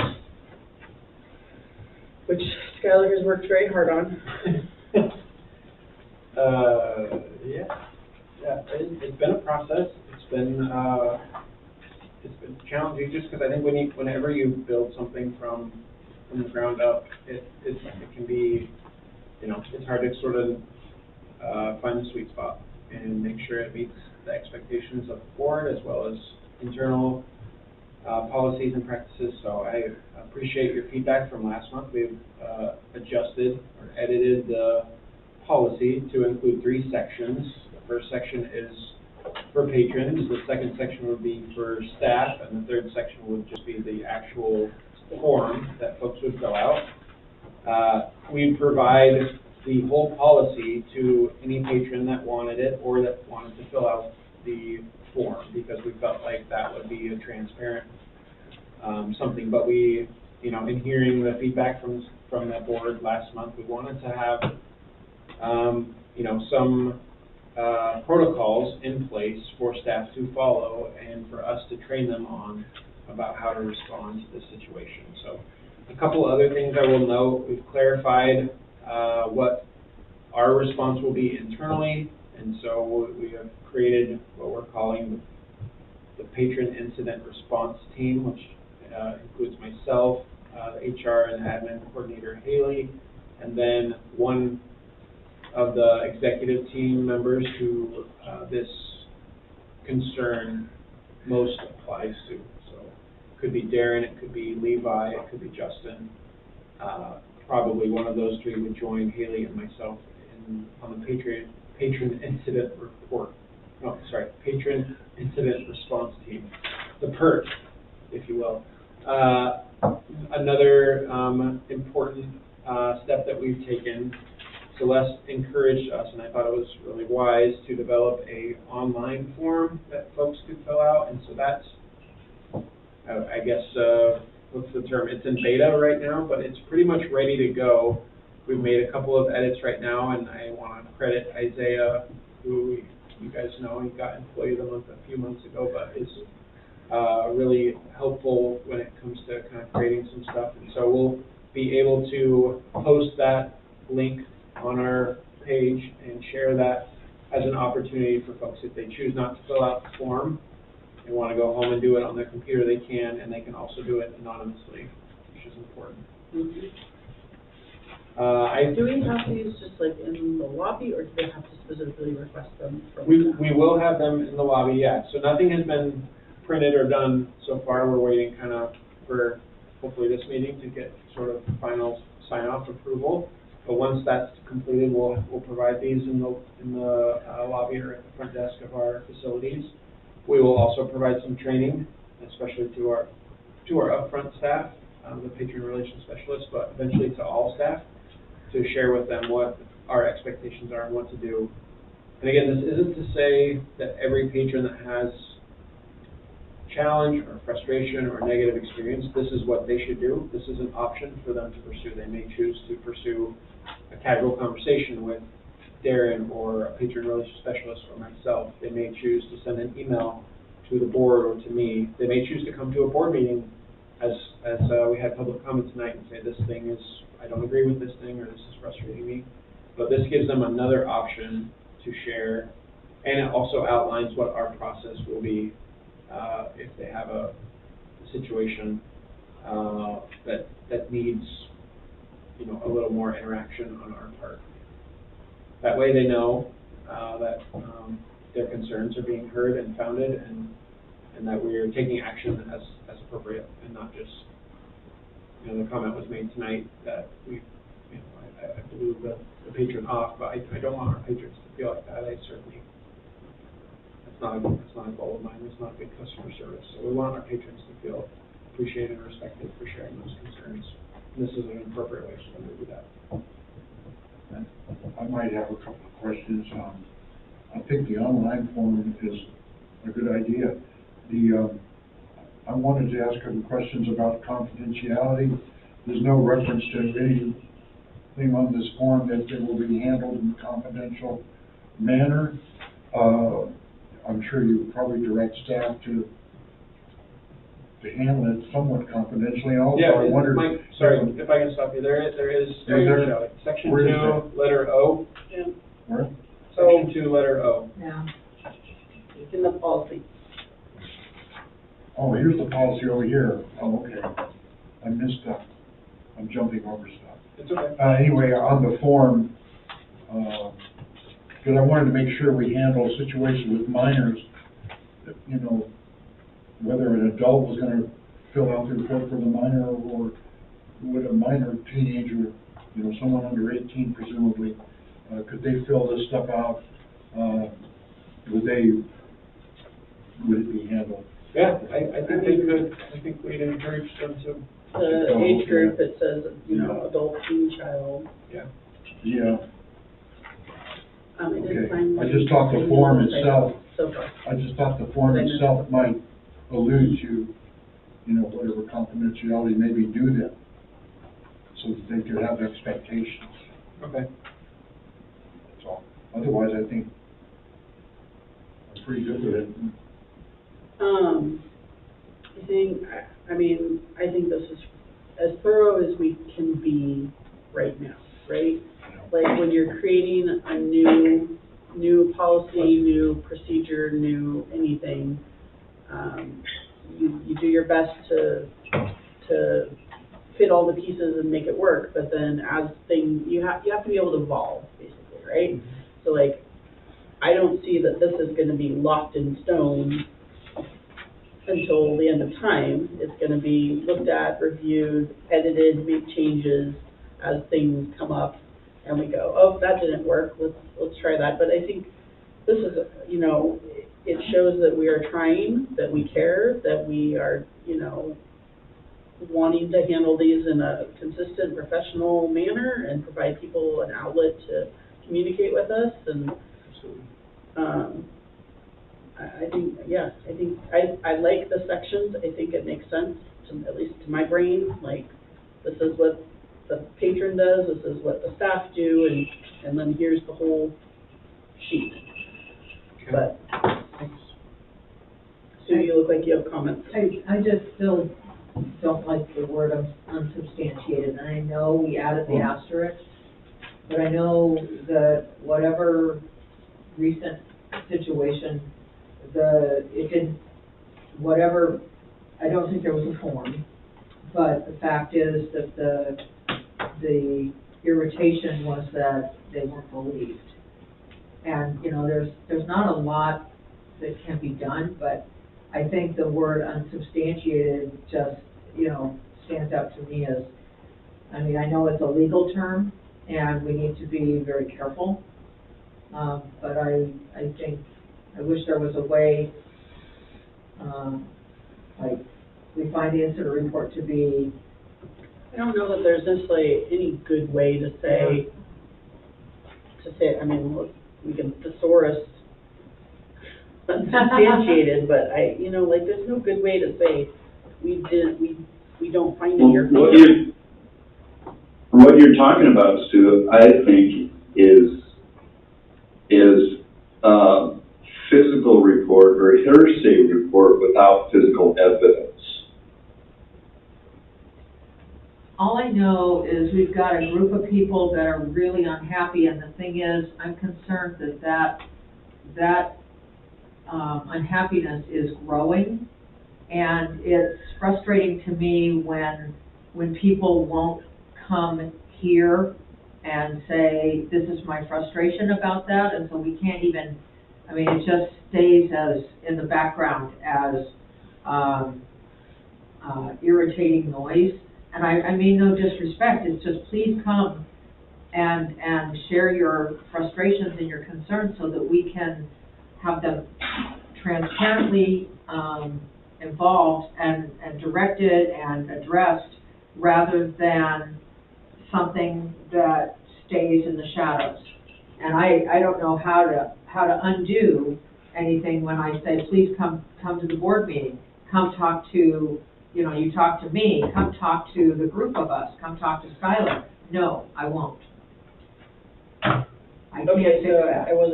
the source said unconfirmed, that seems a little less harsh, but it means the same thing, basically. Well, I bet unsubstantiated is a legal term, right? It is. I mean, it's like we have to put it in there, it's just, you know, trying to tell somebody, That's a good point. you know. Do you think, if we had legal review of this document, Oh, I thought that and these was guidelines? done. No, we have a few. Maybe it would be a good idea. That's I don't- something we can take, it's not free. I don't know. Well, if Eileen has, like, oh, well, you don't have to say it like that, oh. Because, I mean, all I know is people have spoken to me that, well, we weren't believed. You know, I don't think that's the case, but once I saw of substantiated, I went, you know, I get it. And we're trying to be, you know, open and fair to everyone. But I mean, I hope that, you know, people listening to this, if they're still listening, they will feel like they're safe coming forward to speak, because we want people to know that we are listening. But if people only stay in the shadows and you know, push gossip around, that does not help anybody. No. And we're here to move forward. And that's my wish. And I don't know if unsubstantiated is a stumbling block, but maybe the answer is, hey, can we ask Eileen a question? We're all going to this thing in, what, September, and something before that? Maybe it could be addressed to them in under liability and responsibility. Maybe we could do that in August without having to incur a lot of money. I mean, do you think that's fair? I don't know, I personally feel like, so I have worked here for 8 years, I hit my 8-year anniversary, and I have never had a patron express that they didn't feel heard or listened to, except for in this most recent situation. So I think it's more of an anomaly than what is the rule. I don't know if the word unsubstantiated, if there is a better word, but I actually support the word, and I appreciate that we've added the caveat, and I don't know how much clearer we could make the policy by, it's in the first sentence, that it does not mean that staff do not believe the patrons. It does not mean that. So even though it's unsubstantiated, it doesn't mean that we don't believe them. We hear them, we respect them, we appreciate their concerns, and we may in fact believe them wholeheartedly, but we may not have any evidence that demonstrates what they what they said happened to happen. Or a corroborating witness. And yeah, and we are also not a law enforcement agency, and so to say that, I mean, I don't know, I just don't want to, even this situation, it was very tricky for us. We had to do an investigation, we had to conduct an interview. Those are things that we will try our best to do, but we are not trained or equipped to do. I didn't go to law enforcement interrogation school or anything like that. And so I think our responsibility is to do the best that we can. I think if we had, let's say we have this policy in place for another year and we get 3 or 4 more folks, patrons, that say, I don't feel like you guys believe me, or I don't like that word, then I think maybe we would say, let's think about changing it. And I'm not disparaging Eileen because I think she's worth every penny, but I also think if I send her this policy and say, look this over, she's gonna come up with about 10 things probably to change, and it's gonna be $1,000 potentially. And that's a lot of money for a situation that we didn't even know that we had. So I'd really encourage us to move forward with the policy close to as presented today as possible and see how it goes. And know, like I think you said, that maybe it's the first iteration, or we can adjust, or maybe it's not working for a couple of reasons, and let's pivot and do something different, or take some edits. I think it's important to get something We did basically commit to Kate that we would increase our level of training and a better process to be more prepared for a situation like this next time. And it's difficult for me to want to sit around and prolong that training, that policy change. So we need to. Just, can I ask, just maybe a logistical question? Would it be helpful, I'm not sure about the pool area of what cameras we have, to survey, the activity on the pool deck, or, and the pool just in general, in case something were to happen, potentially if something aggressive, say someone made some physical act against somebody on the pool deck, maybe it would even be staff.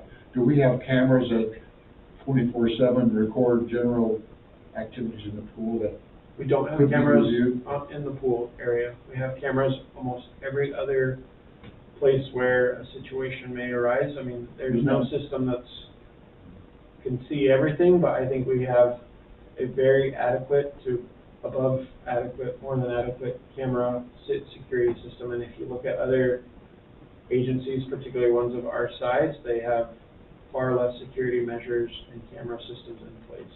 We have the ability. We have Darren's created this awesome system where we can go back and watch footage, and he gets email notifications when things are off or people are entering buildings at times that they're not supposed to be. It's at least weekly, maybe more like 2 or 3 times a week, where we have people in the, trying to get into the SRC or into the Hirsch facility or into this place or that place. So I'm really confident in our camera system. Mm-hmm. There's some reasons why we don't have cameras in the pool area right now, and we've talked about it a few times, and it might be something that we go for in the future, but in this particular situation, I don't think a camera would have provided any evidence. No, I'm not saying we're not going to put in underwater cameras. That's just too bothersome and probably ineffective. But I was just wondering if we, we just relying on witnesses and staff, pretty much. Try what? Yeah. So I'm not gonna yay or nay cameras in the pool area, although I think it might be worth looking at. I'd just like to share a little bit about what I know from cameras. So school buses they have a lot of incidents on the school bus, so they do have the cameras, they do have the audio, and their policy is, so if something happens on the bus and their child, your child or whatever is being told you can't ride the bus anymore, they will review the footage, but nobody outside of the school gets to see that because of other patrons. So if that is part of the concern maybe with having cameras in the area, in the pool, that could be maybe part of the policy, is that it'll be reviewed by the team, but that's it. Nobody else gets to see it. Yeah. So, just a thought. I don't know if that was part of the reasoning behind not having them there. Yeah, I think it's a good point. It's certainly an area where we want to feel safe. We want our patrons to feel safe, and having cameras and knowing that people may be looking at the footage.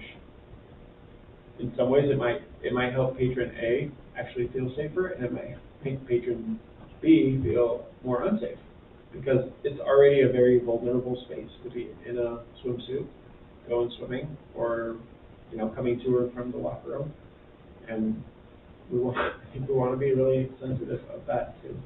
So it's a tricky situation for lots of different reasons. I also think though, in our culture now, it's pretty much generally accepted that wherever you are in a public space, you're being observed.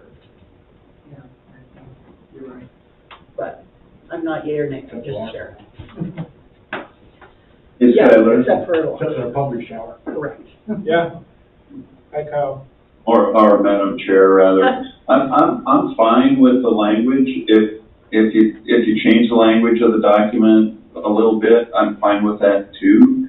I guess, I think it's important for Skylar to have this document in hand so he can start working it and massaging it, and I'd like to give him the opportunity to do that. My only question is going to be, is it clear to everybody when this report form should be used?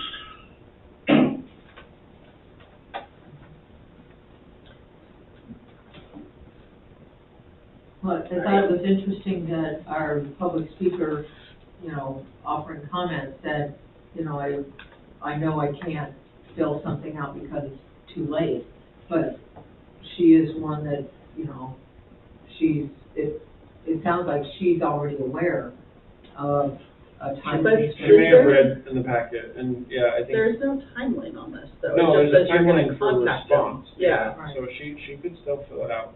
Kyle, to your question, I think it's, yeah, it could be a little bit confusing. I think it's a little ambiguous. It's when these experiences rise to a level of significance, and if you look in section 1, number or letter, what is it, C? When a patron has experienced something that involves imminent threat to their health or safety, patrons should call 911 and seek assistance from emergency personnel. In situations where physical, verbal, emotional, or other abuse occurs, patrons should fill out the form and call 911. So, I was wrong, it does say right on the top. must be submitted, oh. I don't know if that's for the staff. Yeah, that may have been templated, but I think that should be probably reworded, maybe, yeah. Completed report must be submitted to executive. And is there,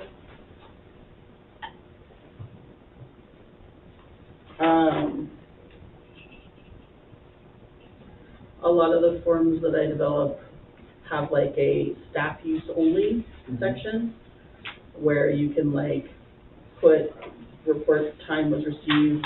Yeah, we have, initial and date up here. Well, I'm just thinking like if you put like on the bottom part, you move that and this little piece so it's not as confusing for the person filling it out. Sure. And maybe just put like a little staff use only, must be submitted to executive director within, you know, completed report must be submitted to executive director. Yeah. Okay.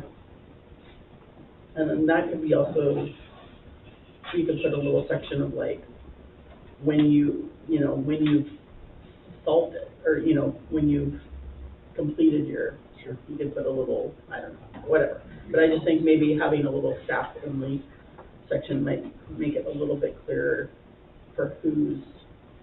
If you're redoing that, I would just go back to what I mentioned before about who gets the original, under staff, you know, keep original, give patron a copy.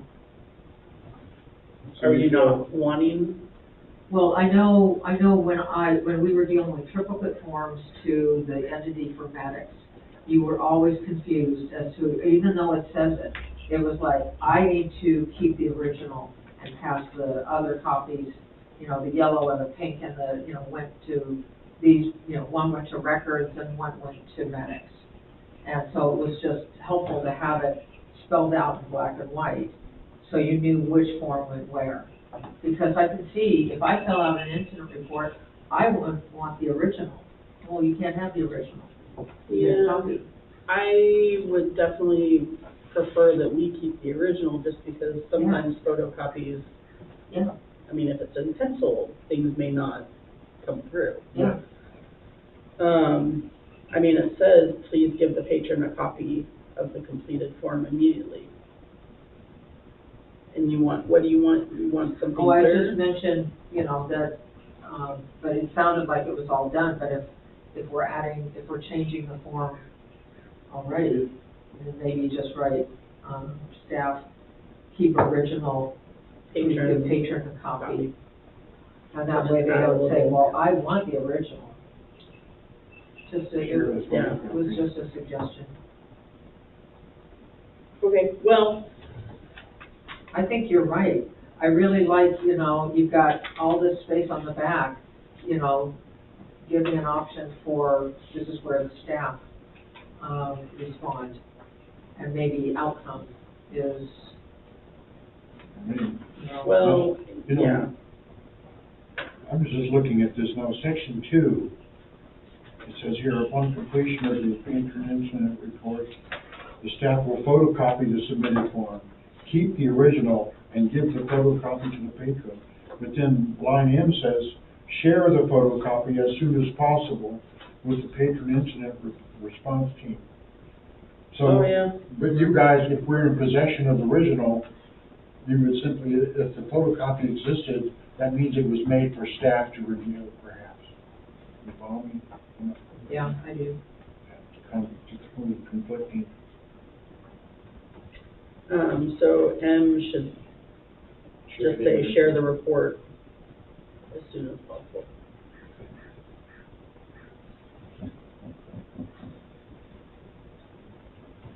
Okay, I don't know, I mean, I'm comfortable with Skylar proceeding. I think the suggestions are suggestions, Yeah.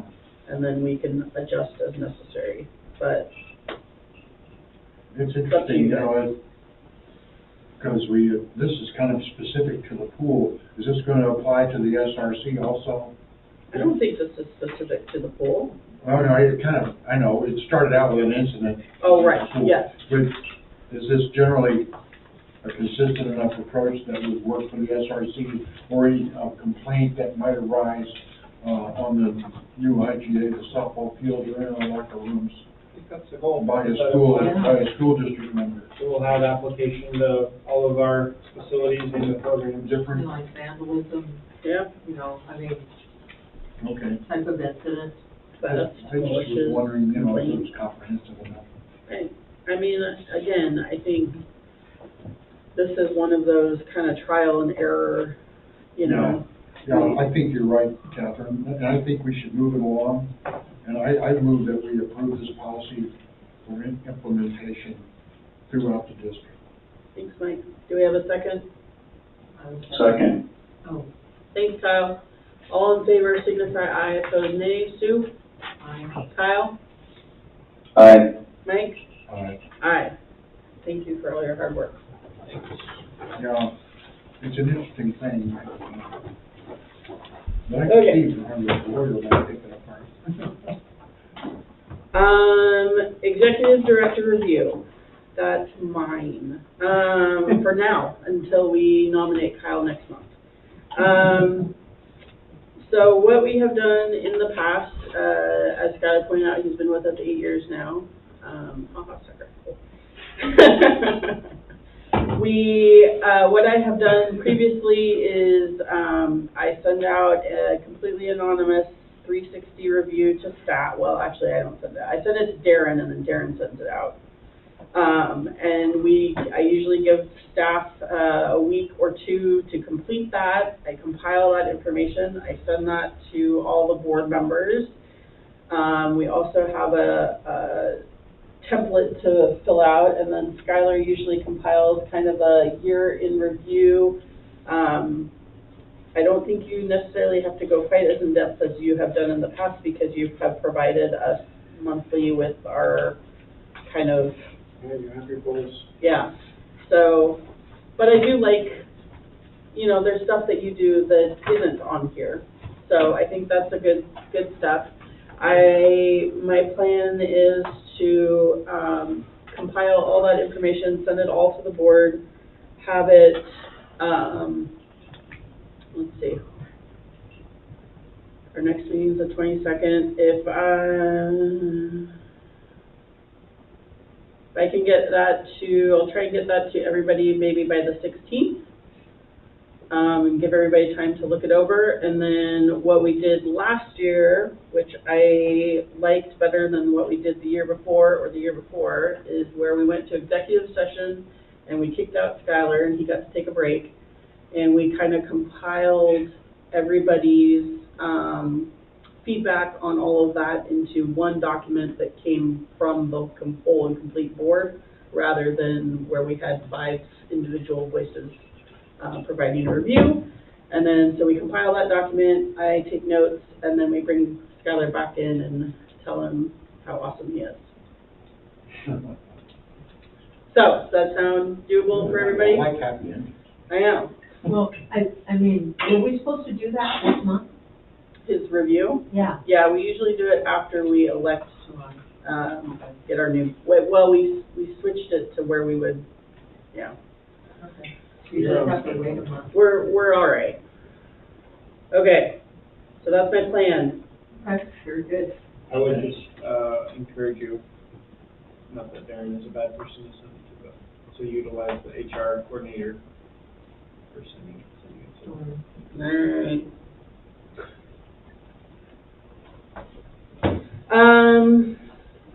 Foundation board addition. Additions. At the time of writing this agenda, I thought we were only going to have maybe one. Wait, and there is a piece of paper. Yeah, Yeah, but, okay. please Yeah. share that we have, 4 interested candidates in joining our foundation board, and that would make a great group of 8 volunteers on that board. We lost Justin Abbott recently, who resigned and is relocating to, I think, Vancouver area. Oh, no. These 4, if approved, would join Ross Knudsen and Redetta Castle, Ashley Kluginger, and Marcus Runkle on our foundation board. And there's a pretty significant need that we have for some fresh ideas and perspectives, just because we are losing our primary fundraiser, Ship and Saver, going out to sea, or getting sunk maybe, however you want to look at it. And, that event has raised typically, $10,000 to $20,000 for us that we've been able to use for scholarships and things like that. So I know this group, I'm excited about working with them, and Yeah. a couple of them have pretty intimate knowledge of the district, spouse and previous foundation board member, and Keegan has been an employee of the district for a long time. He's probably still on our sub list for aquatics and maybe youth programs too. Yeah, And Carly works for the school district. these are good And people. Girl Scouts. But there's no limit to the number of people that could be on the foundation board, is that right? It's not in the bylaws. I think probably anything more than 9 would be probably too many, just How for, many do we have now? That'll would be be 8. 8. But Is it 8 now? if we approve these 4, they would have Oh, those 8, 4? would make 8. Oh, okay. Yeah. So is that an issue with tie breaking? Is there such a thing with that group? It could be potentially, but this is a group that doesn't typically have contentious voting. Wasn't Jennifer Travis on the board previously? She was about 10 or 11 You sound familiar. years ago, yeah. She now works at the convention center. But Oh, okay. she's excited about joining the foundation board. I move that we appoint these 4 people to our wonderful foundation board. Thank you, Mike. Do we have a second? I'll second. Thank you, Sue. All in favor, signify aye, opposed nay. Kyle? Aye. Sue? Hi. Mike? Aye. Aye. Welcome to the foundation. Yowza. Sound like Sean Connery or The Rock.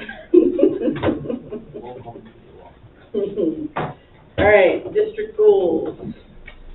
All right, I wish I had made more progress in some areas, but did have some optimism. Still, goal number 1 I'm going to skip over because I think we're waiting till maybe a fall conversation about this. I will say today I had a really productive conversation with some consultants that are interested in helping the district, helping us getting more information, maybe creating a strategy for, bringing some other areas into the district. And they're gonna have a proposal to me in the next few days, so I will, report back to the board on that. We are continuing to offer weekend hours, still just Saturdays right now, but we've had open swims every weekday this summer, with the exception of 4th of July. Today we had what we thought was a fecal contamination, but the pool's back open already, so I'm not actually sure. I don't know if you know, but if it was proven to be not contamination, or if we were just able to cycle the water and provide a sanitary environment. It was because Skylar jinxed it. No, it's nothing to do with that. He did, he said, we haven't had one this summer, and then they had one. Just tell people to like to see. We are tentatively planning, moving on to number 4, we're tentatively planning on hosting a second meet and greet on Friday, September 1st at the SRC. And that will give folks an opportunity to see some of the building improvements that we have made. So Could I yes. maybe suggest not Labor Day weekend? You could suggest that, but, Not doing what? Not Labor Day weekend. I think a lot of people will not be here. Okay, yeah, I mean, you might be right, but, I won't be here. I'll be here. we have had great success with our bilingual staff. We have 2 of them now that are helping us with various things. Did you see? One's temporary. Maybe. Maybe not. You'll see in your packet, we have the chalk art contest flyer translated in Spanish, so that's really positive. You got updates about occupancy. Grant writer is working. We'd love to get some grants, but this is part of the process. Darren's providing some leadership on that, so appreciate his efforts. For our grant writers, we've had any product? We've had some product. Okay. Yes. Okay. Not as much product as you'd like. Okay. We've had product. Okay. I wanted to tell you, I was in a conversation with a patron, and I took notes about number 2 and why, and I will bring that, but it's not, I changed clothes and it's still in my pocket of my jeans. So I took notes, and I know you're going on vacation tomorrow, right? It's confidential, but yes. You're in a public meeting, and I would prefer not to discuss my plans in front of. Well, I was going to bring it to you tomorrow, but. You can send it to me. You could email me. Okay. Or you can stick it in my box. I need a computer. Some updates provided about number 8 and 9, and then wanted to share it being Park and Rec month. We did recognize not just professional staff, but all of our staff on Friday, July 21st with some ice cream. We have some plans underway for our fall staff training and doing some staff recognition. I think having the board be present and active in recognizing the employee of the month, especially somebody as great and long tenured as Jennifer, awesome. So I appreciate your support on that. Those are all big things for us in that area. Those are my district goals update. I know you do, and I appreciate that. I think the SPCs probably be good to look and get a little more heavy on that this year. Well, that's good, because it's one of your goals, or our goals. So maybe, I'm thinking September or October, having the FCS group come virtually and share, to get some of those tough questions that you may have answered. I don't have anything else for this group. There's a number of trainings coming up. I know we have a couple folks registered. We have a special event this Saturday, the chalk art contest. I know we have a few people participating. A couple weeks into August, we have our Run for Change, and we'd love for you to be a part of that if you can, if you'd like. And then every Wednesday, the farmers market just continues to grow. I know we've had some of, I think all of you stop by from what I've seen or heard. So appreciate that, and it's going really well. Grateful for Angie and Zoe and Angelina and Daphne, Levi and Courtney and Clay and Justin. Who else, Darren? Who am I missing? So just a great team effort, though. Chelsea, Those make for long days. saw her breaking down things that one day. Yeah, Chelsea Hobbs has broken down some Yeah. things too, so. So, on number 2, who from our board is the liaison? Number For the chalkboard contest? No, I'm sorry. Oh, we don't have one necessarily yet. Oh, I think it might have been Kyle, actually. Excuse me. Yes. Or what? Yeah, sorry, I don't remember. I thought it was Kyle, but then after I said it, maybe Celeste sounds better. No offense, Kyle. I think it was Celeste. I got a question about the run walk. Yeah. So, it says on the beach. I'm assuming that you could walk on the prom? Yeah, so funny story about this event, and this particular day, the city won't grant us an event permit to hold a 5K on the prom, because there's a fair amount of people already on the prom. They will authorize us to have the 5K on the beach. So you have to walk on the beach too? We don't make people walk on the beach. If they choose to walk or run on the prom, we allow them, and it's not an official 5K, so if they want to do that, we say go all for it. If we want to run on the beach, we say go for that. Yeah. I don't think I have a problem to walk it. I would need to walk on the prom. I cannot walk in soft sand. Yeah. Yeah, it makes it a lot harder, walking or running on sand. Even just getting down to the hard stuff, so. Yeah. I wish we had. Probably not going to attend, Skylar. You could roll. Yeah, I'm not going to put myself out for that one. Not yet, this year, next year. This might be a good time for us to highlight our beach wheelchairs, Kyle. I'm in.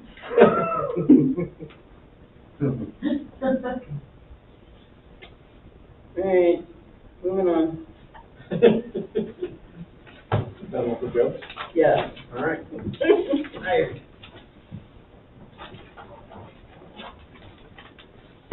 I'm through, so you know You what's wanna next. go over the board and management staff training opportunities? We already know about them. I have shared these with you all. I Like know. I said, I know You put them on there. a couple of you have committed, and I appreciate that. I'm gonna leave them on there. Some of them are coming up here before or on the date of our next board meeting. I'm gonna go to one of these board member duties, liabilities, and responsibilities. And then I think I will join Catherine in Astoria on the 26th. Yeah, I could go to that one. I'm going. I could go to that one in Astoria. All right. Register me. Sounds like we're gonna have a quorum. I could drive this. We'll just sit in opposite parts of the room. It'll be fine. As long as we don't sit together. So that's a Tuesday, right? It is. Do you know what time that starts? Usually at 9. Okay. Yeah. I can get more info though. They got the thing saying it was registered quite some time ago. No, it's the farmer's market this week. Finally, I made the farmer's market. But we have one vendor selling produce. And I thought, gee, that's horrible, really, I'm a farmer's market. I want to see, some produce. I know that our summer is just kind of starting here. Did you go this last week, Mike? Yeah. Because we had more than one. There's I at saw least one- 3 that are one- selling fresh fruit, and then Blackberry Bog Farms. I saw one produce, but I know there was other foods Yeah. for sale. But by contrast, I don't want to speak out of turn, but I was in California and I was really amazed. I was in Arcata visiting my son, and I went to the Saturday farmers market, and the entire city square was ringed with people selling produce or seafood, oysters. I mean, there must have been 50 people selling fresh produce or plants, nursery items, stuff like that. And I don't know, do we charge the produce people the same rent or for a space at the market? Or I would really do anything you could to encourage some produce and some fresh foods at the farmer's market. I visited the Stallion Market naturally, and I've been to the Manzanita Market on Friday night, which is a nice little market with lots of fresh fruits, a few artisans and things like that, people vending different things. But our little farmer's market had a pretty poor showing for produce, I thought, and farming stuff. But I don't know why that is. I know that a lot of the same vendors do a lot of the same farmers markets. Yeah. But I just wondered, you know, how that'll sort out. No, still seem happy with it. They keep coming. I want to go to Salem on August 23rd, please. Okey-dokey. Thank you. I'll get you all signed up. Thanks. Board comment, Kyle. Maybe Kyle's not. Sorry, I was muted, yes. Go for it. Board comment. I have no comment this month.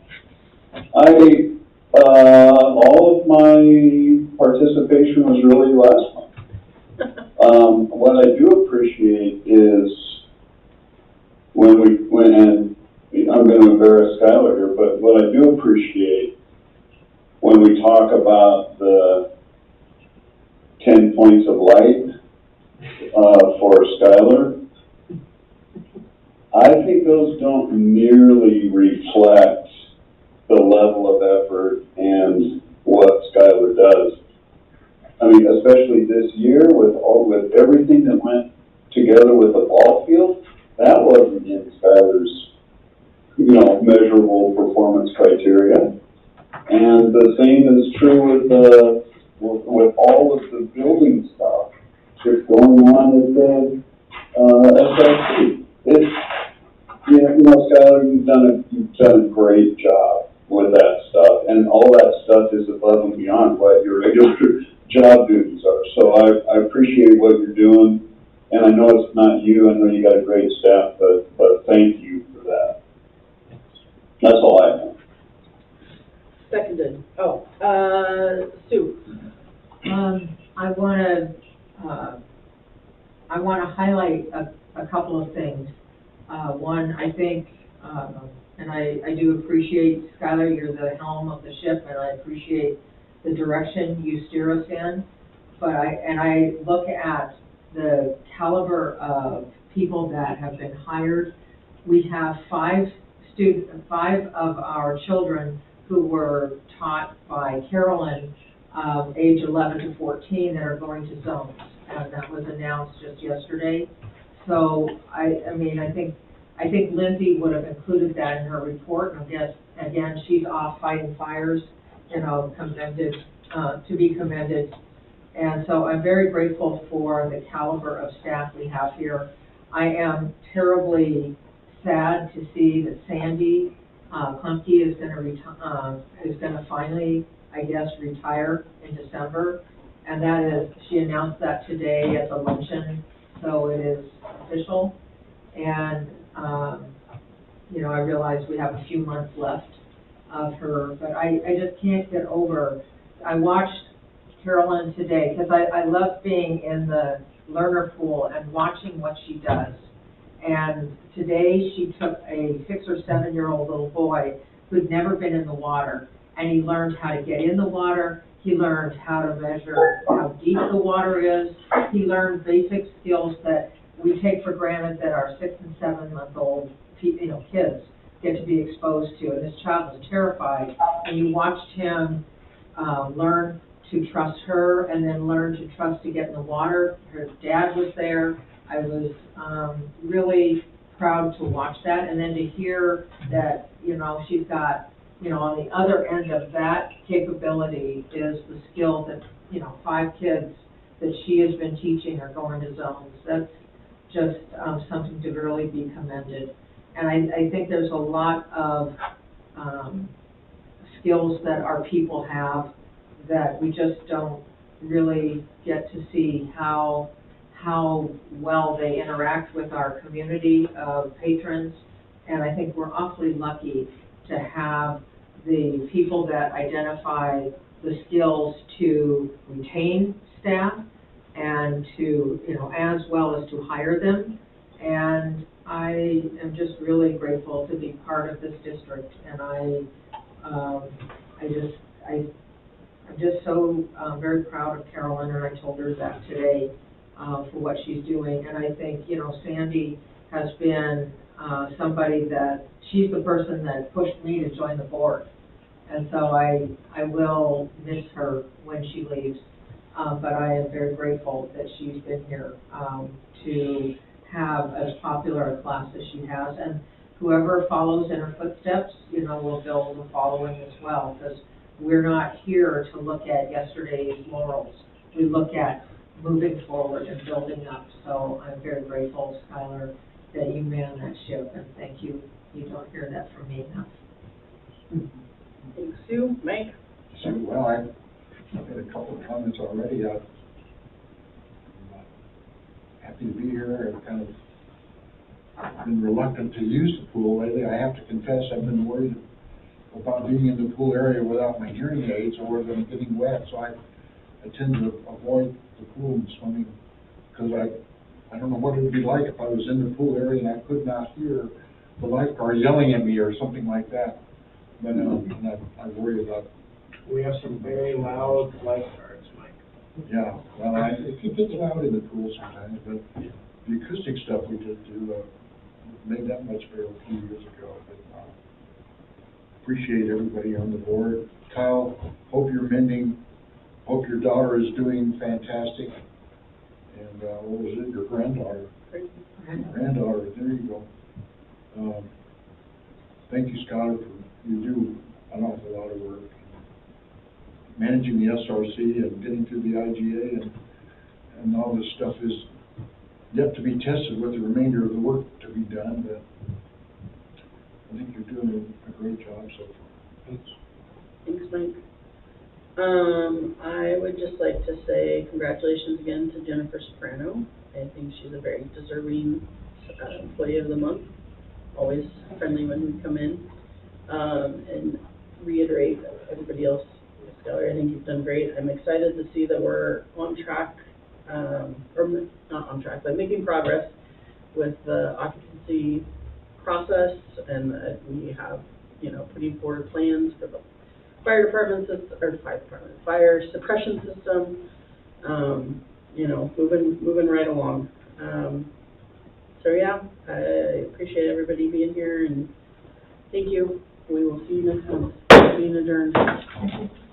One thing I wanted to say, Yeah. real quick, before you all take off. I was informed yesterday, we lost a former Park District employee for many years, J.D. Wells, passed away last Friday. J.D. Wells. Oh, really? Yeah, passed away on Friday due to some complications with something that he'd been dealing with for a number of years. Recording stopped. Just, that you all might want to know that. Thanks, sir. I'm sorry to hear that. Yeah, he was our finance manager and IT guy for quite a long time, so. Yeah.